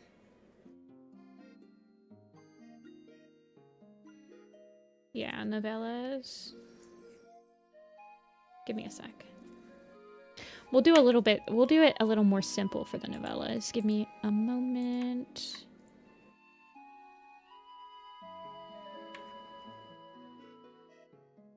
Okay, yeah, because the novellas are a little harder for me to just do based on... Because there's this many novellas. Hold on.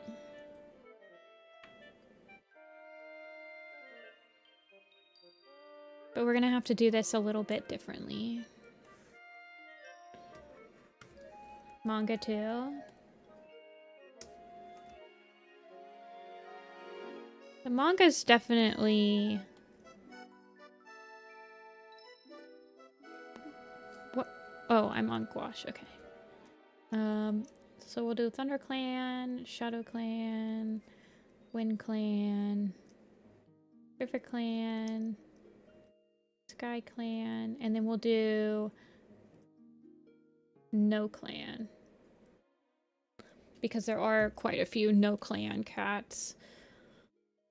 Alrighty, ThunderClan. So the first one is Cloudstar's Journey. Hollyleaf's Story, I would consider Hollyleaf's Story to maybe be a No Clan. What do you guys think? I could be swayed, but I feel like Hollyleaf's Story is kind of a no, it's not really a clan story.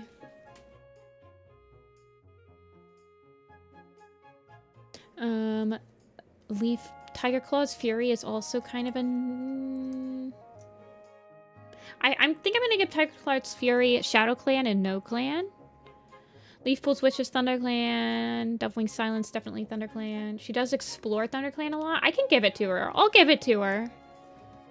I'll give it the 2 ticks for now. But she does interact with ThunderClan a lot in it. I feel like if I give Tiger Claw's Fury the Shadow Clan tick, I kind of have to give Hollyleaf the ThunderClan tick as well. So we'll give it to her. Maple Shade's Vengeance is a No Clan and a ThunderClan for sure. Goosefeather's Curse is a ThunderClan for sure. Ravenpaw's Farewell will give No Clan, but we will give it a Sky Clan. Yes. I think I accidentally gave Cloudstar the Shadow Clan tick, actually. You're right. It needs the Sky Clan. Spotted Leaf's Heart's completely ThunderClan. Pine Star's Choice is ThunderClan. I wouldn't really even give him the No Clan tick. Thunderstar's Echo, definitely ThunderClan. Redtail's definitely ThunderClan. Tawny Pelt's Clan is... We'll put it in the No Clan for the Tribe of Rushing Water and Shadow Clan. Shadow Source Life's definitely Shadow Clan. Pebble Shine's Kits is a No Clan, and we'll give it a Sky Clan because she does... I can't remember. I only read that once. Is there anything... Does it start with her getting caught? I don't know. We'll put it in there. Tree's Roots is a No Clan. Mothwing's Secret is definitely a River Clan. Blackfoot's Reckoning is Shadow Clan. Daisy's Kin is Thunder Clan and kind of a No Clan. And then Spotfur's Rebellion is... There we go. So yeah, no Wind Clan novellas. And no River Clan, no Wind Clan novellas, but a lot of clanless cats end up getting novellas. Then Shadow Clan. And then Sky Clan. And then River Clan. Yeah, Wind Clan's kinda got the short end of the stick on that one. And then you guys wanted to do the graphic novels. Hold on, give me a second. I don't actually think that there's a graphic novels page.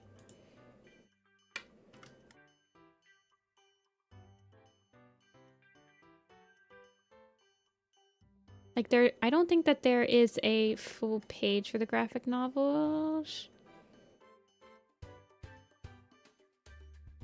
Which is, so it's harder for me to just like pull in a graphic. Hollyleaf is part Wind Clan. That's true.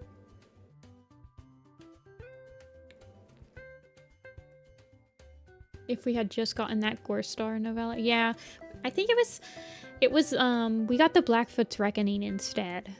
It was in a pool against 4 novellas, and it was Blackfoot, Cinderpelt, Needletail, or Gorestar.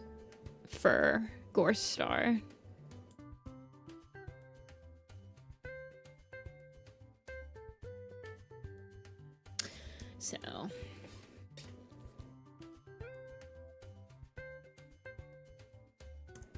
which means that they probably intended to possibly do the last 3 novellas as like a set. But I don't think HarperCollins asked for another novella.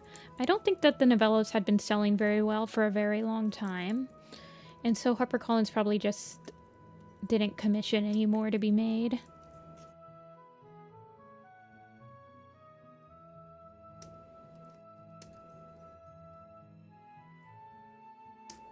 Because for other polls of that nature that they do on the website, where it'd be like, pick the next novella or pick the next super edition, they tend to always do all of the super editions. So like, I remember the last super edition poll was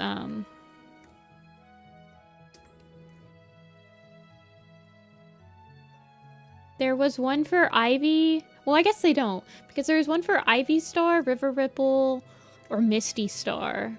Or Ivy Pool. Did I say Ivy Pool or Ivy Star? I'm sorry, I meant Ivy Pool. Only in my dreams is she leader. And we did end up getting the Ivy Pool and River Star Super Edition, but we didn't get the Misty Star one. So I guess maybe not. I don't know. I genuinely have no idea. In my mind, when they have the polls where we get to pick which book comes next, I kind of imagine that they already have an idea for all those books and they were going to make them anyway. They just needed to know which one that we wanted to see first. But that, I guess that might imply a little bit too much thinking ahead from the team. Maybe they don't even write a story until they've decided that we want to see something.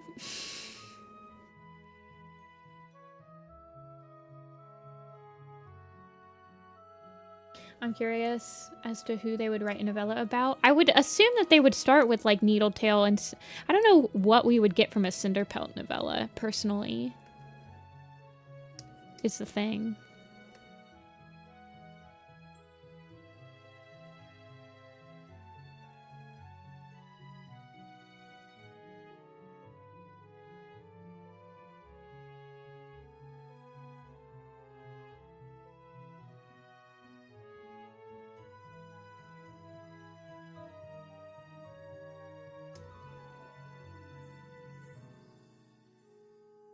And I genuinely don't know what I would want from like a Gore Star novella either. A Needletail one I think is a good idea. I do think that she could have used a little bit of supplemental material to like make me enjoy her a little bit more and like understand her thought process. Because she's definitely a character that's interesting. Like, she doesn't make completely wrong decisions or completely right decisions. I just think that they kind of botched her. But she's definitely a character that I would like to like more. I just wish I could get over some of the hurdles.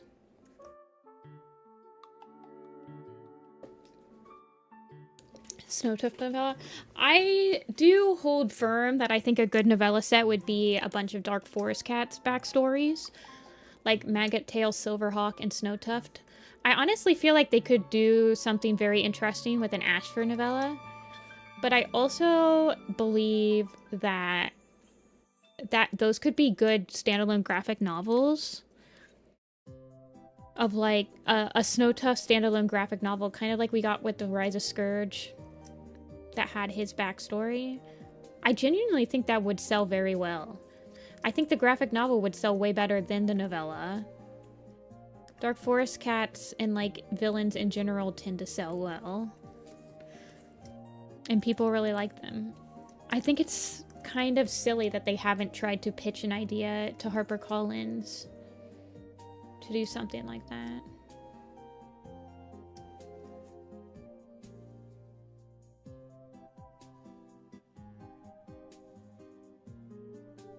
Hey, Pommy.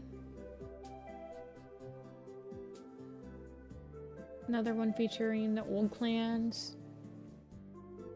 Yeah.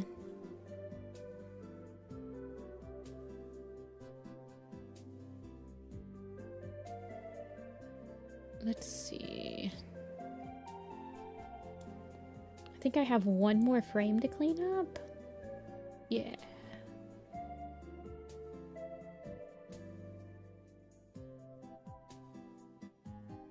Actually, I don't... Do I? Yeah. Yes, one more frame, guys. We can do it. Coloring won't take that long.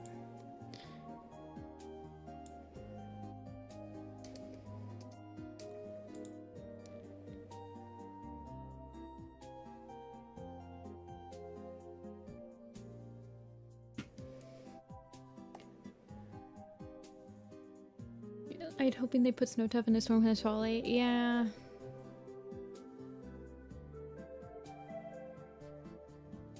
I finally got my hands on the full color in the one Tiger Star graphic. Tiger Star and Sasha. Have to laugh about how one of the better stories is behind some of the most interesting art. No, I have the same exact opinion, October. I genuinely think that the story in Tiger Star and Sasha is one of the best ones that they've ever written. And I feel like because of that, they were like, we have to pair this with the most mid art. Otherwise, like, it'll blow our minds. Like, Warrior Cats was never meant to be good with, like, it would have been too good. I don't know if that makes sense. I don't know if that makes sense. I'm like, it would have been too good if it had like the Rise of Scourge art style. Who's the other cat? It's Mothlight. I remember when the full color of the Tiger Star and Sasha one came out, and we zoomed in, and you could see the fill bucket artifacting, and we were like, "Oh no." No, I completely agree with you, October. It's so funny. I'm like, we don't just, like, it had to be held back in some way. It is, after all, a Warrior Cats official book. Am I using a tablet with a screen? I am not. I am using a Wacom Intuos. It takes the place of where, like, my computer mouse would be.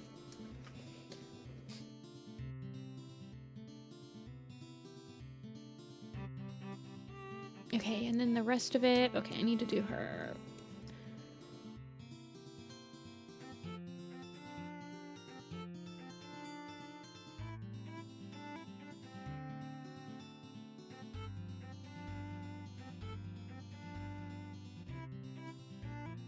Okay.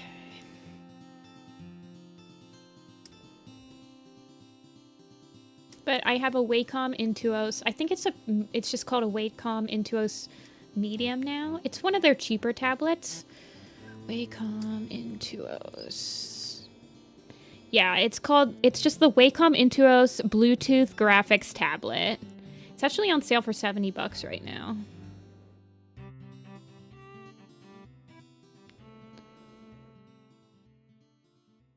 I have the medium, but there is a small version that's only $40. The medium usually goes on sale. I think I got this one for $60 during like a Prime deal sale.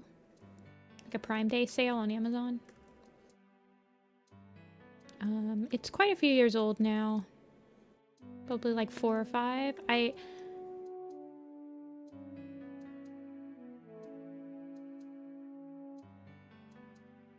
But I don't have I've never had a screen tablet, and I don't have an iPad, so I'm just used to drawing with no screen.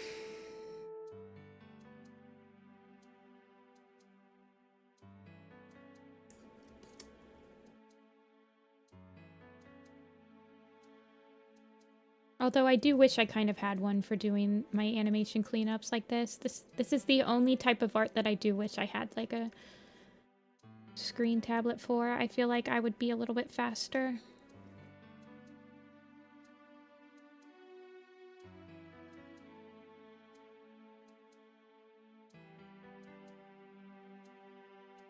I've always had brands come to me that's asked to partner, but I've only ever used Wacom tablets, so I'm kind of a little bit hesitant to use any other type. Wacoms have been very good to me.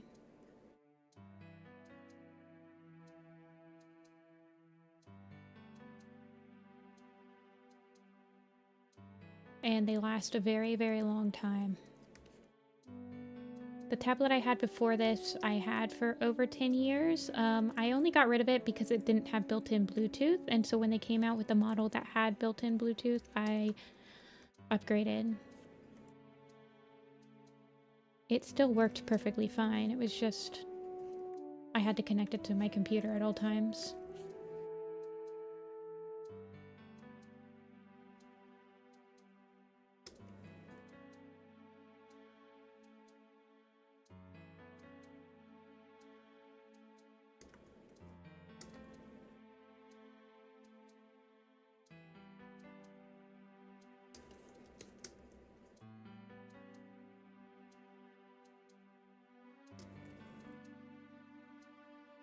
You thought you were the only one that thought the manga was strange looking? Nah, I think it's a pretty general consensus that the art style leaves a lot to be desired. Although I do know there are a couple of notable people in the community throughout the years that do really like the art style in Tiger Star and Sasha and have used it as like an inspiration to create their own.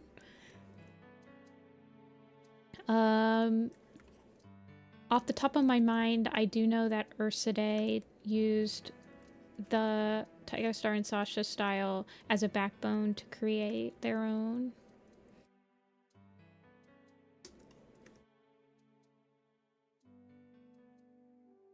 So some people really do like the more realistic look to the cats. Or like I don't know. The artist is a very good people drawer. I'm pretty sure that the artist for the Tiger Star and Sasha graphic novel has done like actual comic books for like Marvel and stuff, and they are a very good and very prolific comic book artist. I just don't think that they ever needed to draw cats that much. And it's fine because the Tiger Star and Sasha graphic novel does have a lot of people in it compared to like a lot of other things in Warriors. But yeah. And I think that the people sections of that book are the most compelling to me. Like the story with the captain is very compelling. The story of Sasha's owners having to go to a assisted living facility and they can't take her, and they do actually end up leaving her with their neighbor, and the neighbor says that she'll take care of her, and like, but Sasha doesn't understand that. Like, those are very compelling storylines.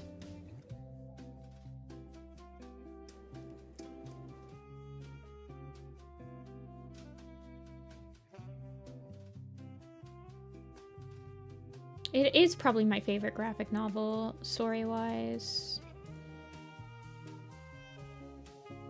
Art-wise, definitely, when I was growing up, loved the Rise of Scourge graphic novel style. I definitely, like, did a lot of referencing and, like, heavily referencing poses from that when I was learning. Really liked that style. But nostalgia-wise, James L. Barrie's style will always feel like the quintessential Warrior Cats graphic novel style to me. His style will be, when somebody talks about a graphic novel for Warrior Cats, it'll always be envisioned in the James L. Barrie style. It's very comforting and recognizable, and oh, what do you call it? Comfort food? Can't remember.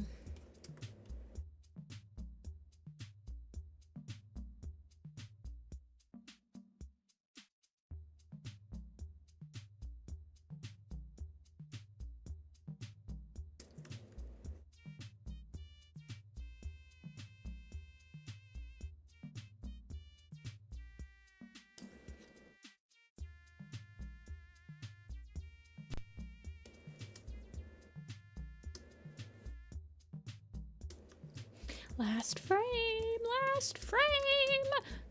I'm like what is it, Mr. Krabs hitting the bell? Last frame, last frame.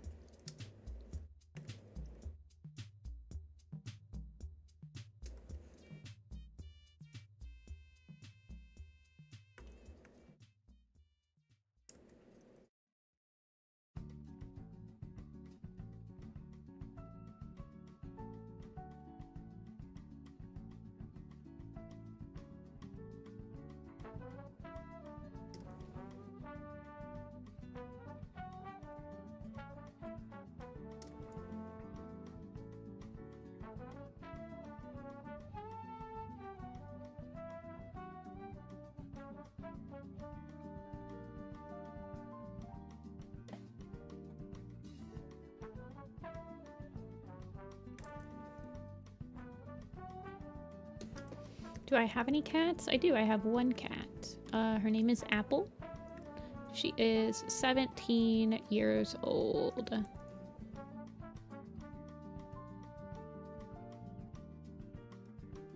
She's my old lady.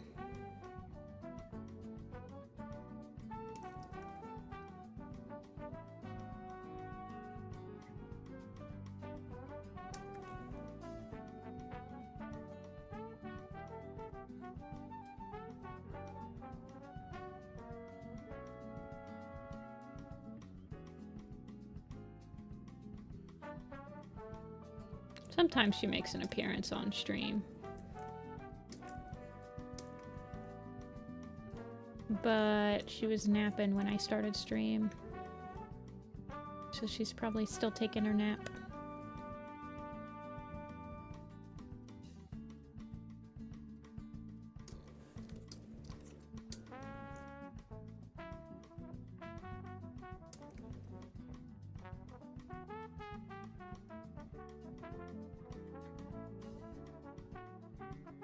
Apple cozy indeed.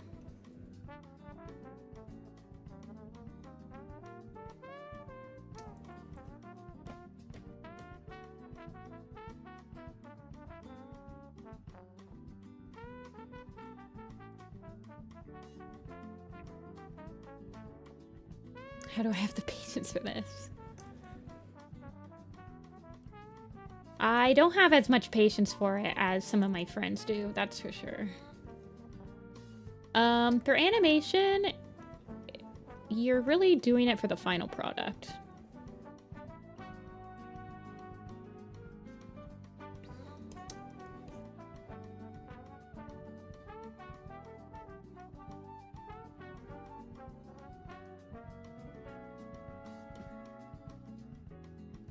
Alrighty, I think that's it.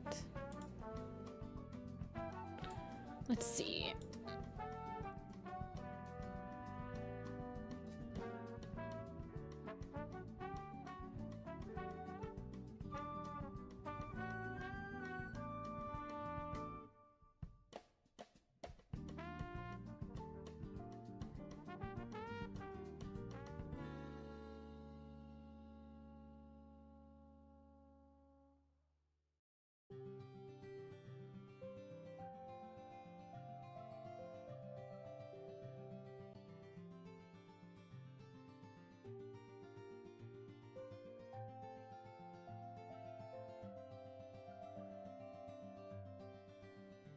Alrighty, now we just have to color her.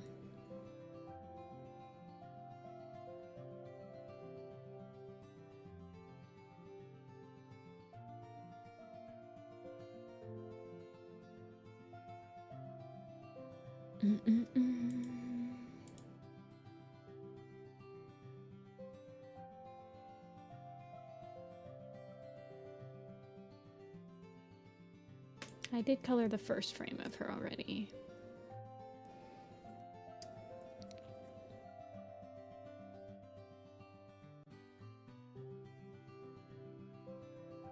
I think what I usually do is...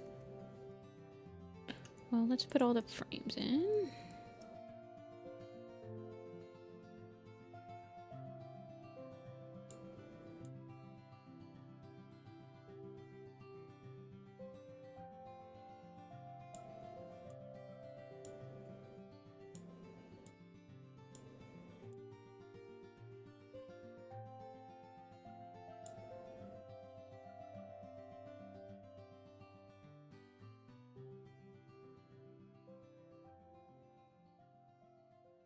Very slowly putting all the frames in. We still have to do Moth Flight, but we won't be doing her today. Probably start coloring. I don't know if I'll get the whole thing colored. My hand is getting pretty tired, so I might have to stop soonish, but we can at least get a couple of frames done.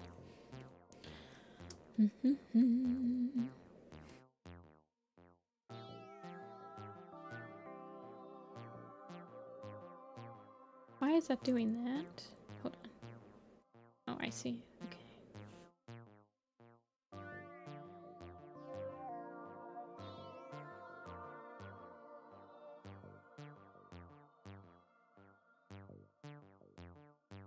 What is happening? Thank you.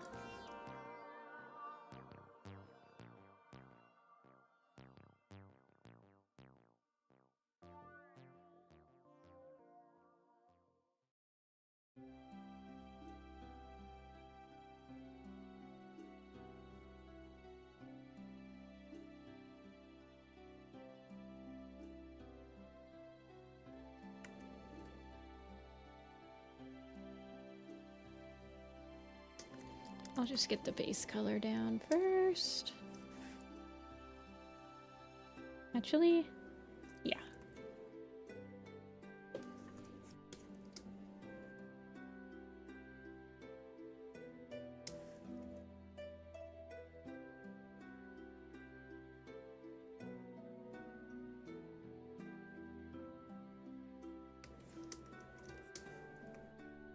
Okay, yeah, and then her eye or her other ear disappears.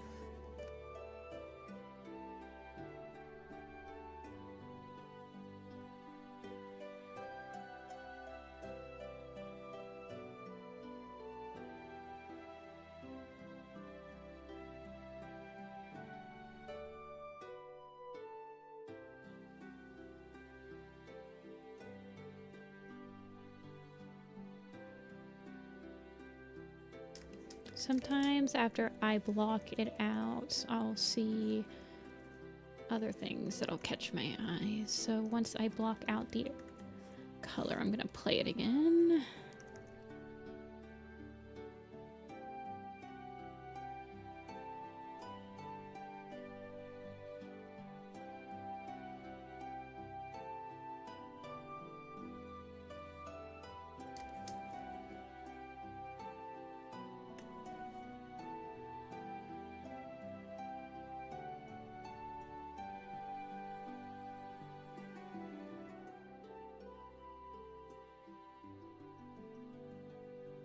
Okay.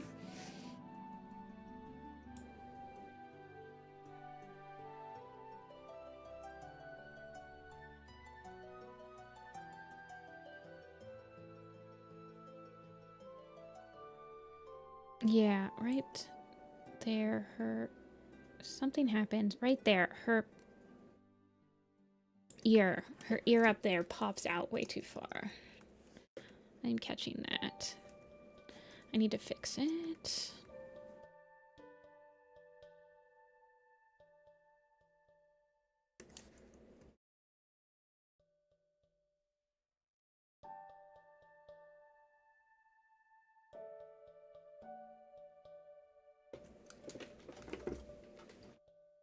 Hey, Suki. Hey, Rando.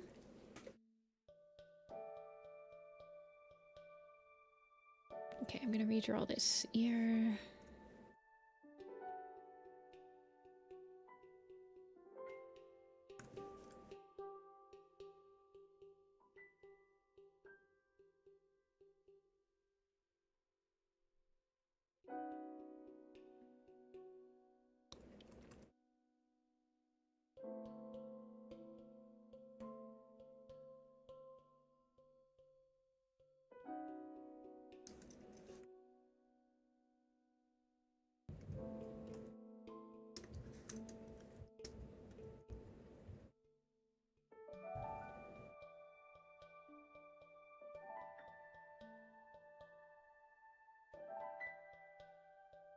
It's still kind of catching, but it's not as bad now. So I'm gonna leave it be right there too. To be deleted. Alrighty. Then I go in with the refer to other layers and start coloring in her other bits.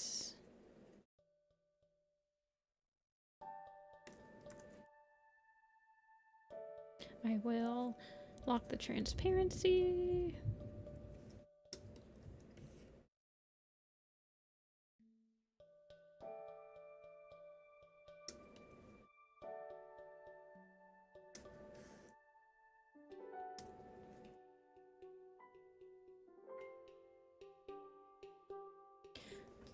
Do you have any tips on how to make my work smoother or the process less time consuming? I don't. Animation just takes a lot of time. I would say that there are ways to learn how to like... I personally enjoy animation styles that have more limited frames than like a shorter frame rate, but I feel like it's actually a little bit harder to animate at a lower frame rate and it to look smooth sometimes. But I really don't have any advice for how to make it less time consuming. It's just a time consuming process. It really is. I've been working on this for a couple months, I think. I can't remember. I feel like yeah. I definitely started this entire part in June, I think. I think I actually started it in May, because I believe I started it after I got back from a convention that was in the middle of May. So I've been working on... But I've only worked on it on stream at the same time, so... But it's just time consuming.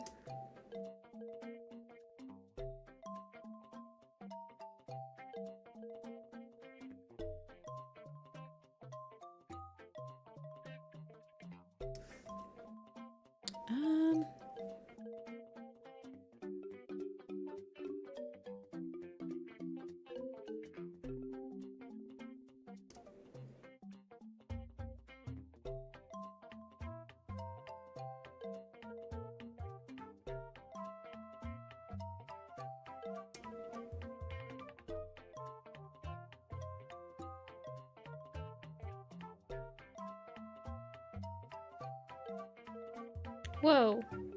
Why did I give her... Does she have a spiral on every part of her? That's interesting. Why did I give it to her on her ear right there? Very interesting. Okay. I feel like you catch a lot of things when you start coloring it.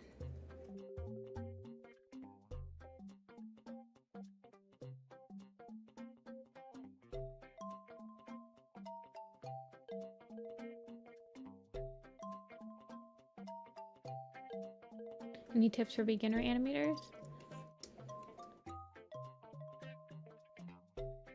Definitely start small. There's something that all animators learn when you go to school for it. They're like, I think that's like the 9 animation principles, and you can look them up online. And those will give you a nice little... There are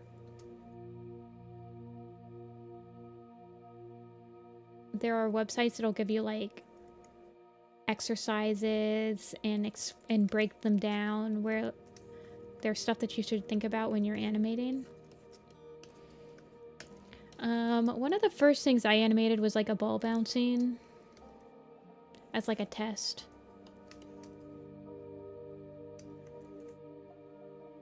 It was pretty easy, fast, and it like was very satisfying to do.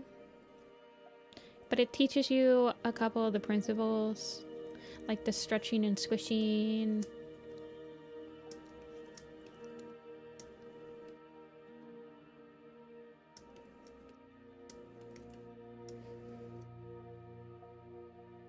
Who reads The Land of Stories? I've never heard of it. Sorry? Recommend tweening frame by frame or other animation styles? I think when I was starting out, I tried everything. I think it's good to try every type of style to see which one you like the most, personally. I remember doing a couple of like frame by frames. I did a couple of just tweens. I don't know. I just tried everything to see which one I liked the most. I think I did a lot of animation memes where you kind of like copy the frames of the meme. Those were fun.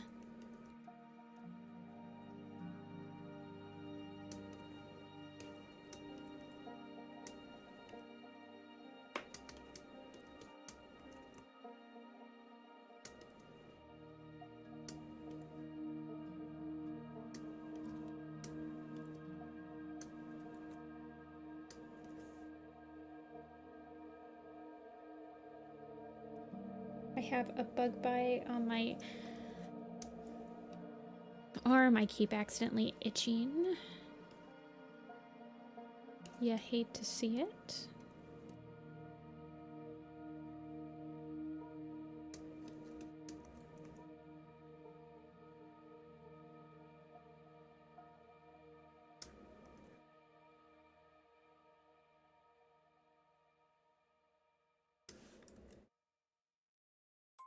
Okay, there's 19 frames in this leaf pool animation.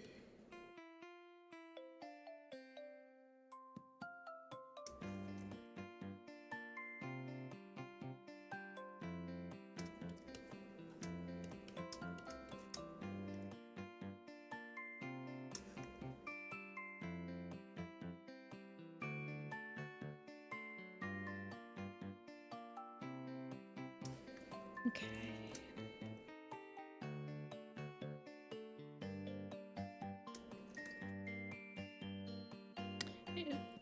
Yes.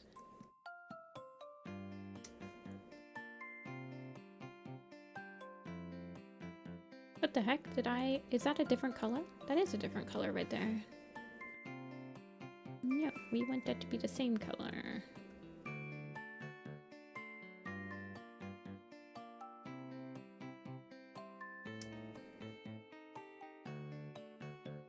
Thank you.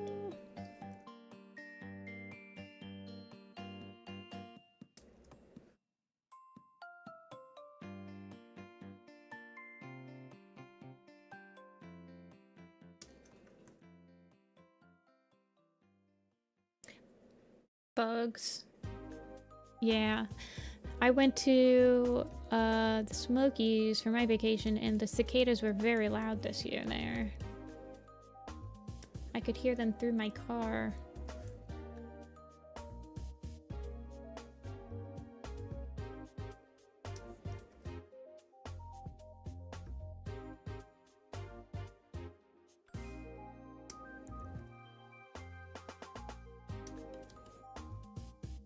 I did it again right here. Do you see that?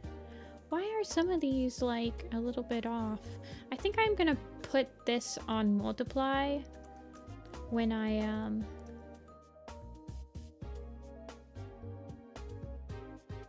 put it into After Effects, but I don't like it.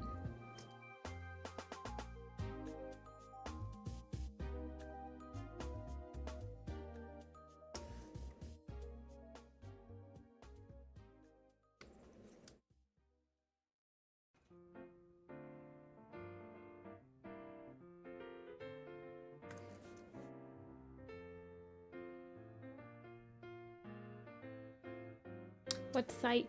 I use VedoTube. VeaDotube.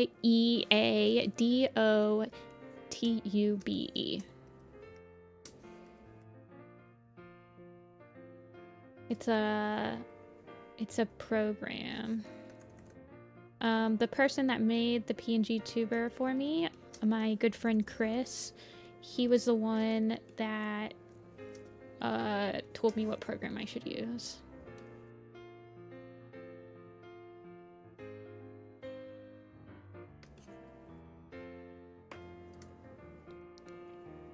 Okay, she does end up losing.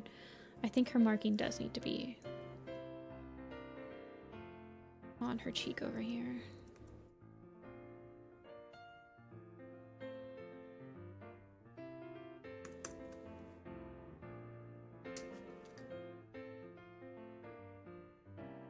Is Toon Squid? I mean, I've heard of it, so I would assume it's a good app. I feel like I haven't heard anything too bad about it.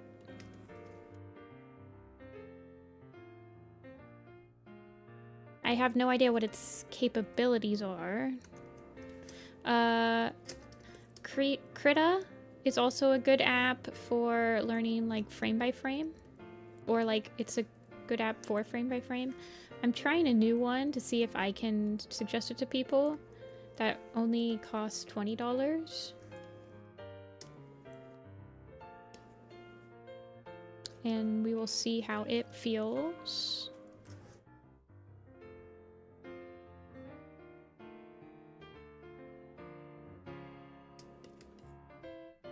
Clip Studio EX is not free. It does cost money. I think I got it for $100. It was a one-time payment though. So I got it for $100 and then I now have it forever.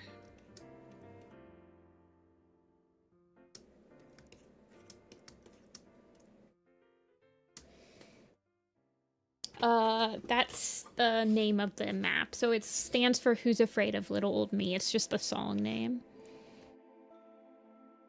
But the song name is a little bit too long for me to put in. Oh, I'm on. You guys remember when I said sometimes you go on the wrong layer? I just started to try to color on the wrong layer there. I caught myself though.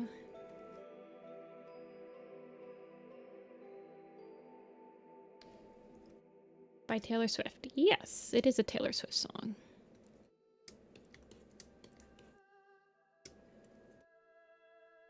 Yes, Clip Studio Paint does have frequent sales. Like I said at the beginning of this stream, you can get Clip Studio Paint. It's not the EX version, but the Pro version for $20 right now on a Humble Bundle.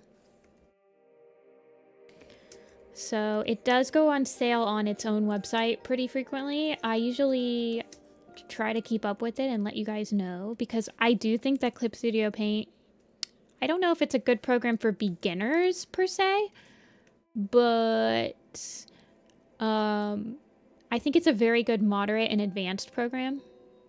And it's one of the few art programs that is a one-time purchase right now, like still. And usually I recommend it to people who want something like Photoshop, but without having to pay an arm and a leg every month to own Photoshop legally.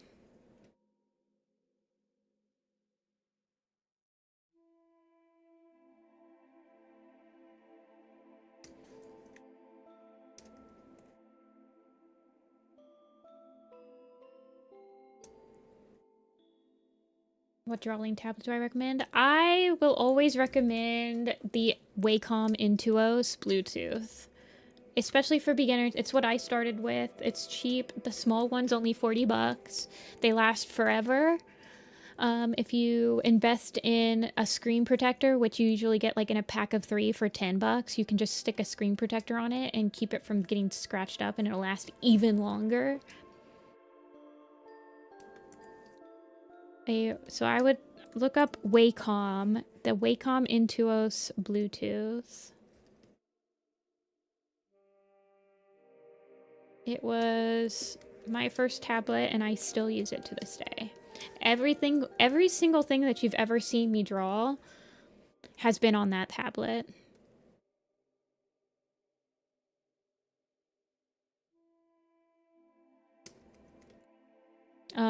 They do go on sales for like Black Friday and stuff because they're usually at Best Buy. They're at Best Buy.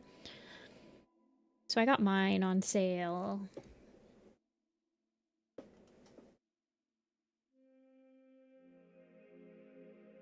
Krita, yeah, Krita. I mean, Krita is something that I have of inspiration that swears by Krita for animation. So I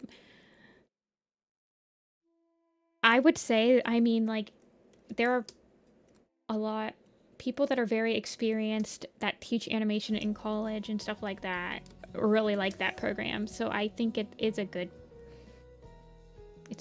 I mean, it has to be doing something right. I've heard that it's kind of bare bones, and my friend that like swears by it, she mainly does pen and paper animations. And she likes it because it's the most like just drawing with on paper. It doesn't have a lot of fancy doodads and widgets. I am, cause you trained me. Okay. You trained.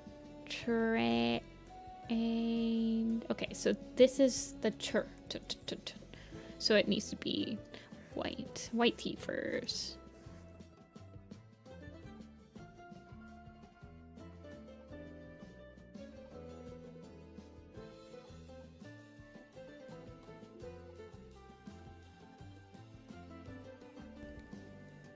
I have a Wacom Intuos, but I don't know how you do the thing where you can drag your screen around. That is me pressing the space bar. So I hold down the space bar and then I drag with my mouse. So the thing I like about screenless tablets is that my hand and my hand on my keyboard, which is my left hand, and my hand on my tablet, which is my right hand, they're the same. They're at a very comfortable position. I have a little wrist rest that helps me with my posture, and I'm able to use the entirety of the keyboard as my quick keys to press the little buttons. Maybe one day I'll have a little thing on screen that shows you what keys I'm pressing. I use quick keys for like pretty much anything. I don't know if you've noticed, but I like never really go over to the tool bar over here to actually click anything. I know the quick keys for pretty much every single tool I need to use. I have a quick key for going through the frames like this. I'm pressing the plus, pressing the comma button and the period button.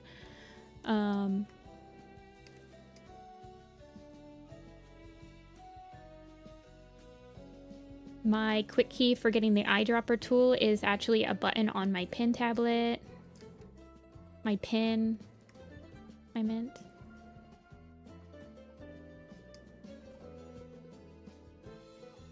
The space bar is how I do the movements.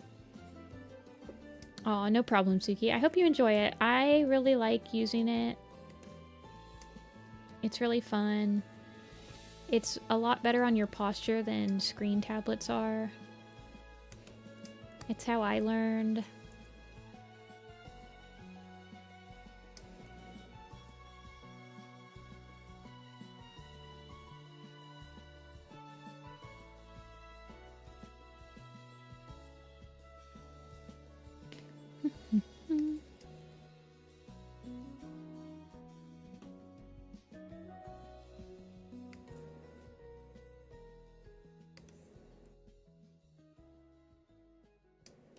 I do like that Clip Studio lets you kind of just drag and like color.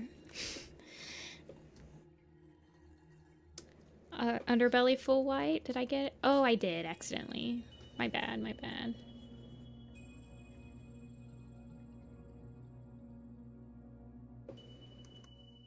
There we go. Accidental drag.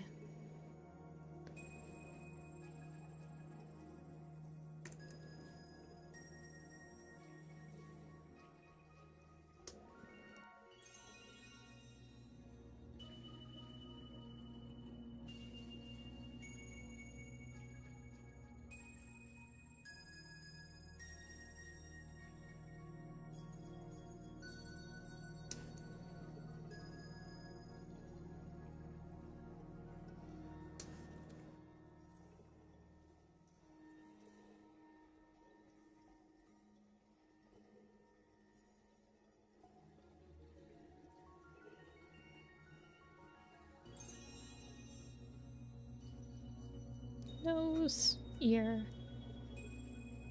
Can you see her paw pad in any of this? No.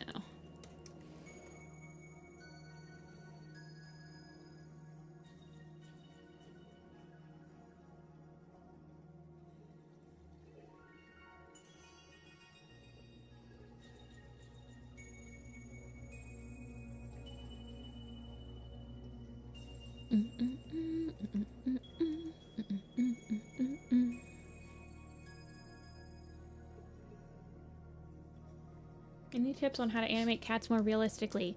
Definitely references are your best friends. I do have a playlist on YouTube that I personally use that has a lot of references for like cats walking, cats running, slow motion cats. If you have a cat, you can use them as a reference if you can manage to get them to do what you're looking to do. But I do go searching for a lot of cat videos on YouTube. And if I'm like, I do watch a lot of cat videos, to be fair. And sometimes I'll watch one and I'll be like, wait a second, that's like a perfect reference video for a very particular pose I might need in the future, and I'll save it. But yeah.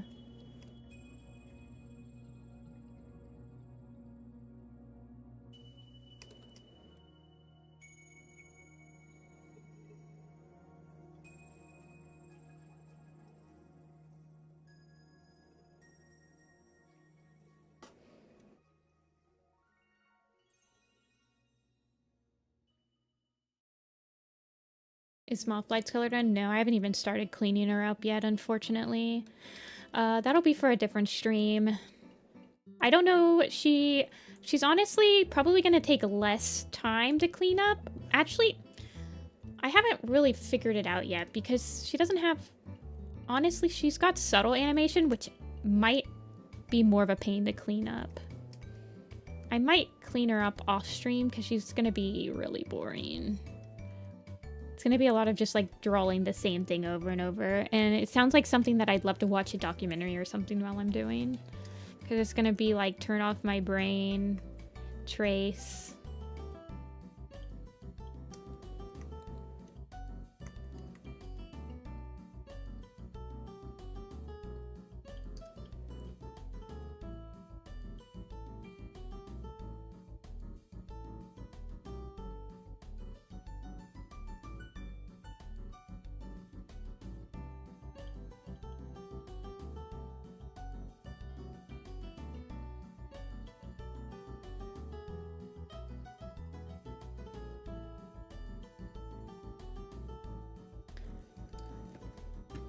Alrighty.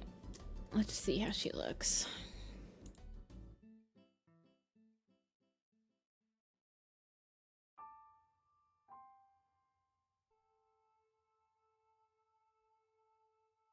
Get the background on her. And I'll put Moth Light in there.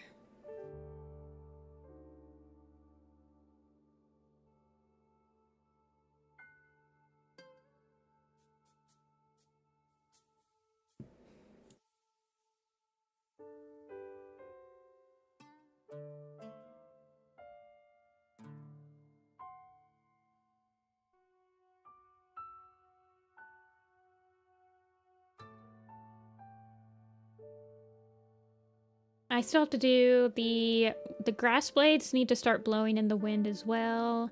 I need to paint the background. Obviously, the background needs color.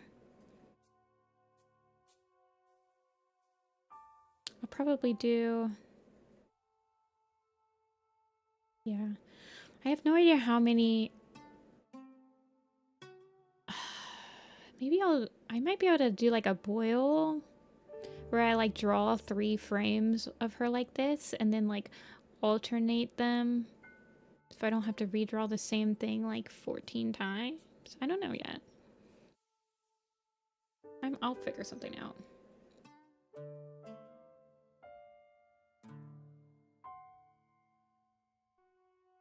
But yes, that is probably it for me today, you guys. I'm tired. I'm gonna go rest my wrist.